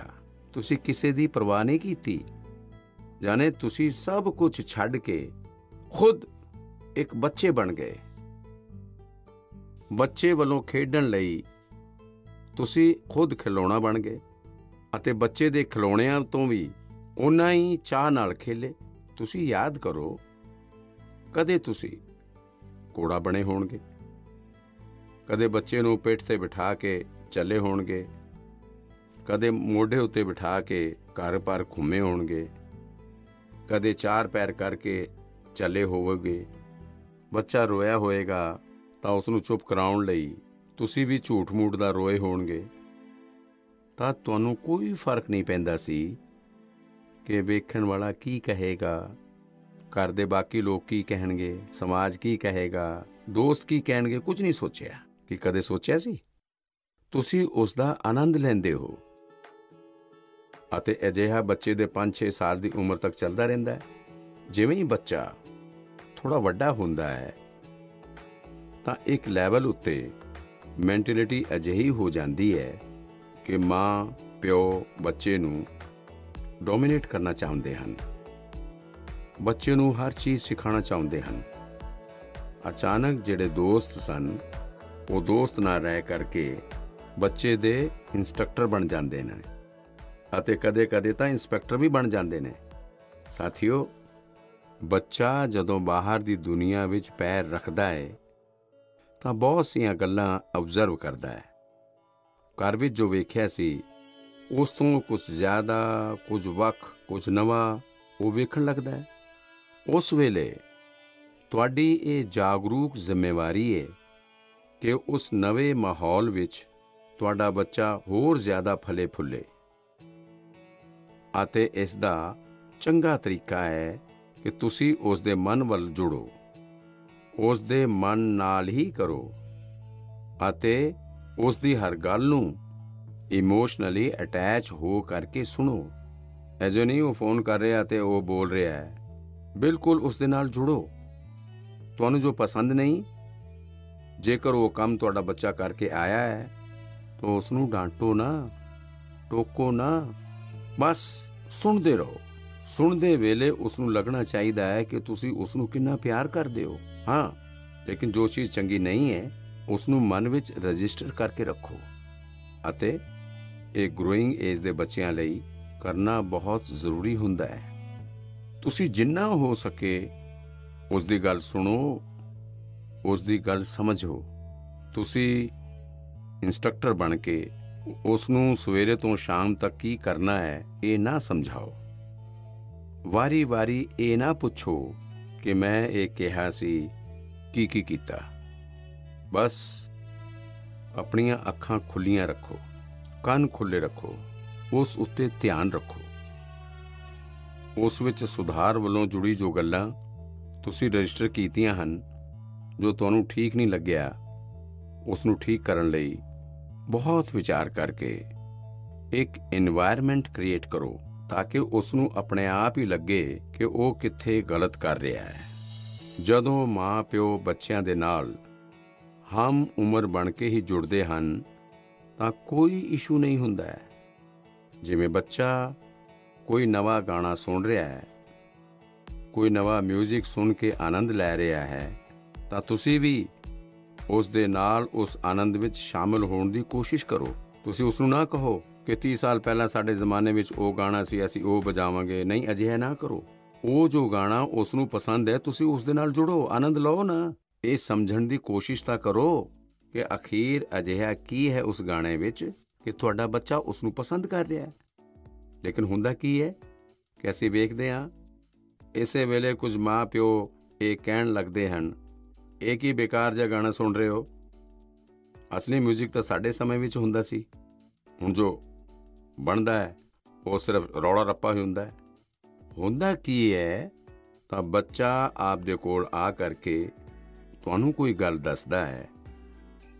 ਉਹ ਦੱਸਦਾ ਹੈ ਕਿ ਅੱਜ ਸਕੂਲ ਵਿੱਚ ਅਸੀਂ ਇਹ ਕੀਤਾ, ਤਾਂ ਕਿਤੇ ਤੁਸੀਂ ਆਪਣੀ ਹੀ ਕਹਾਣੀ ਲੈ ਕੇ ਤਾਂ ਨਹੀਂ ਬੈਠ ਜਾਂਦੇ ਹੋ ਕਿ ਓਏ ਇਹ ਤਾਂ ਅਜਿਹਾ ਹੀ ਕੀ ਹੈ, ਕੀ ਨਈ ਚੀਜ਼ ਹੈ, ਇਹ ਤਾਂ ਉਹੋ ਜਿਹਾ ਹੀ ਹੈ।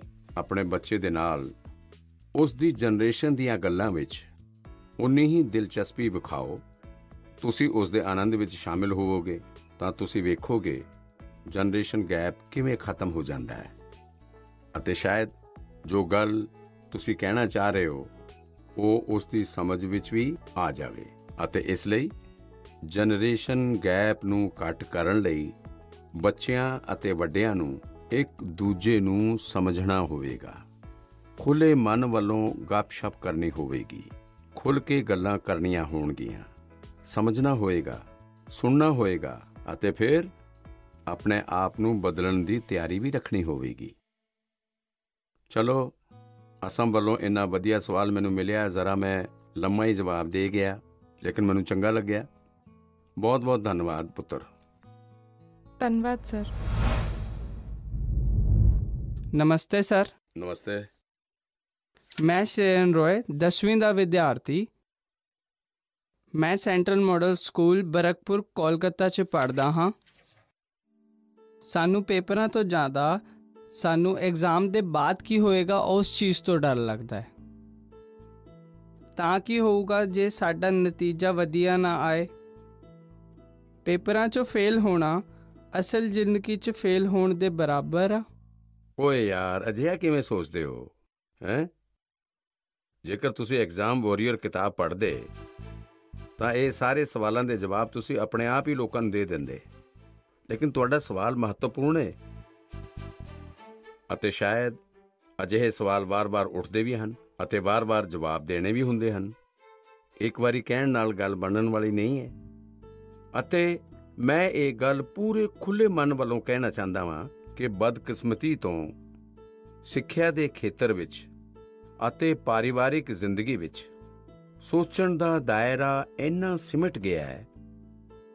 ਪ੍ਰੀਖਿਆ ਵਿੱਚ ਤੁਹਾਡੇ ਜਿਹੜੇ ਨੰਬਰ ਆਏ ਉਹ ਤੁਹਾਡੀ ਯੋਗਤਾ ਦਾ ਪੈਮਾਨਾ ਨਹੀਂ ਹੋ ਸਕਦੇ।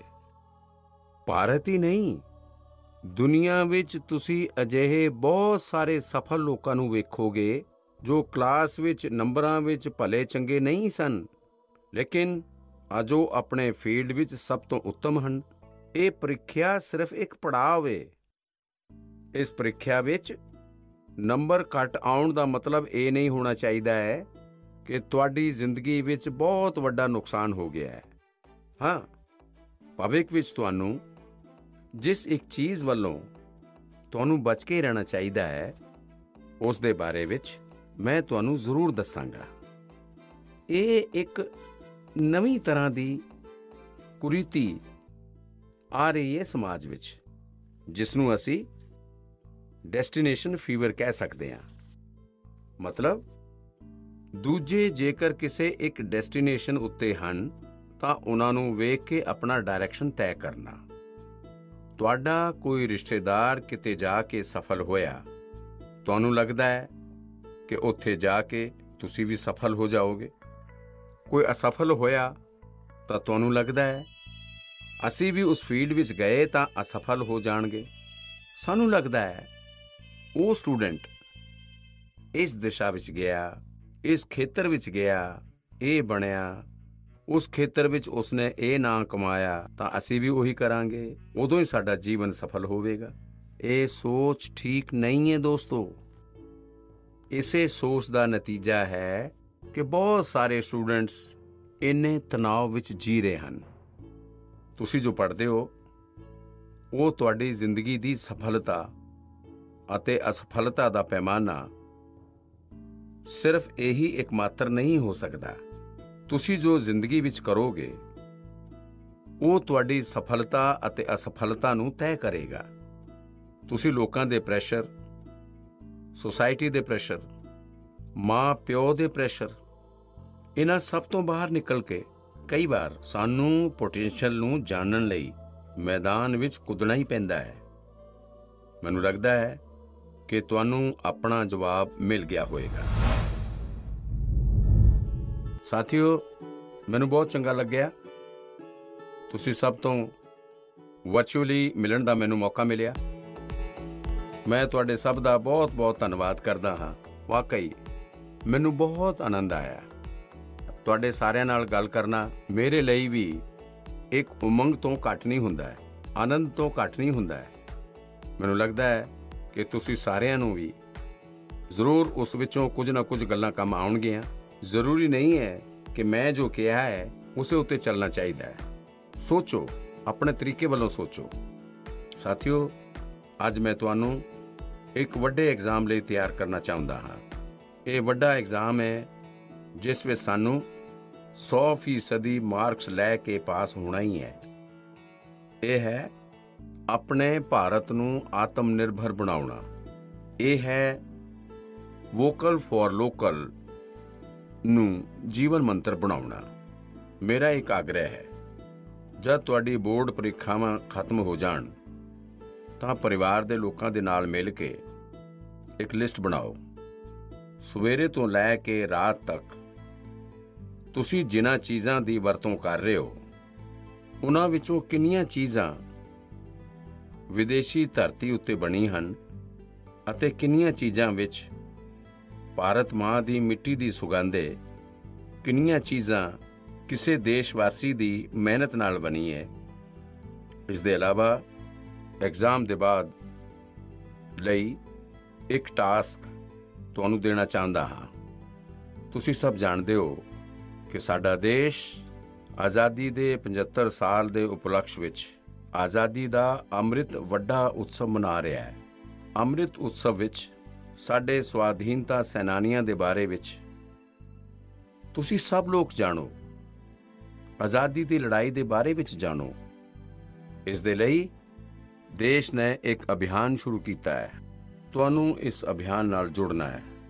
ਤੁਸੀਂ ਆਪਣੇ ਰਾਜ ਦੀ ਆਜ਼ਾਦੀ ਦੀ ਲੜਾਈ ਨਾਲ ਜੁੜੀ 75 ਘਟਨਾਵਾਂ ਖੋਜ ਕੇ ਕੱਢੋ।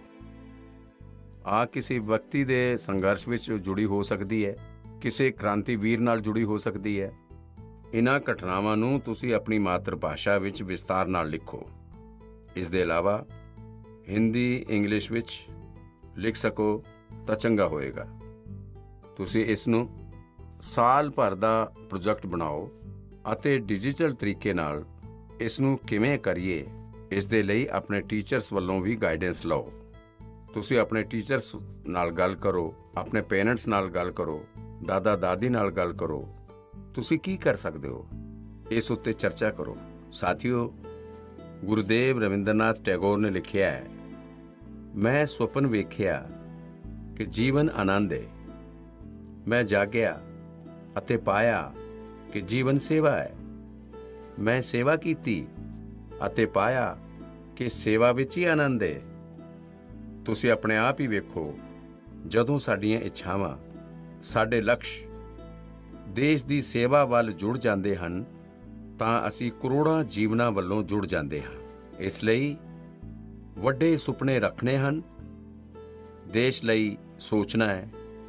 ਮੈਨੂੰ ਪੂਰਾ ਭਰੋਸਾ ਹੈ ਤੁਸੀਂ ਇਹ ਐਗਜ਼ਾਮ ਬਹੁਤ ਚੰਗੇ ਮਾਰਕਸ ਨਾਲ ਪਾਸ ਕਰੋਗੇ।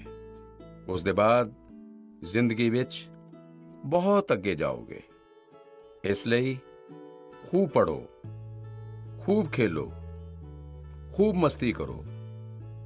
ਰਿਜ਼ਲਟ ਦੇ ਬਾਅਦ ਮੈਨੂੰ ਆਪਣਾ ਸੁਨੇਹਾ ਵੀ ਜ਼ਰੂਰ ਭੇਜਣਾ। ਮੈਨੂੰ ਇੰਤਜ਼ਾਰ ਰਹੇਗਾ। ਇਹਨਾਂ ਸ਼ੁਭ ਕਾਮਨਾਵਾਂ ਦੇ ਨਾਲ ਸਾਰੇ ਮੇਰੇ ਜਮਾਂ ਸਾਥੀਆਂ ਦਾ ਛੋਟੇ-ਛੋਟੇ ਦੋਸਤਾਂ ਦਾ ਬਹੁਤ-ਬਹੁਤ ਧੰਨਵਾਦ। ਅਨੇਕ ਸ਼ੁਭਕਾਮਨਾਵਾਂ।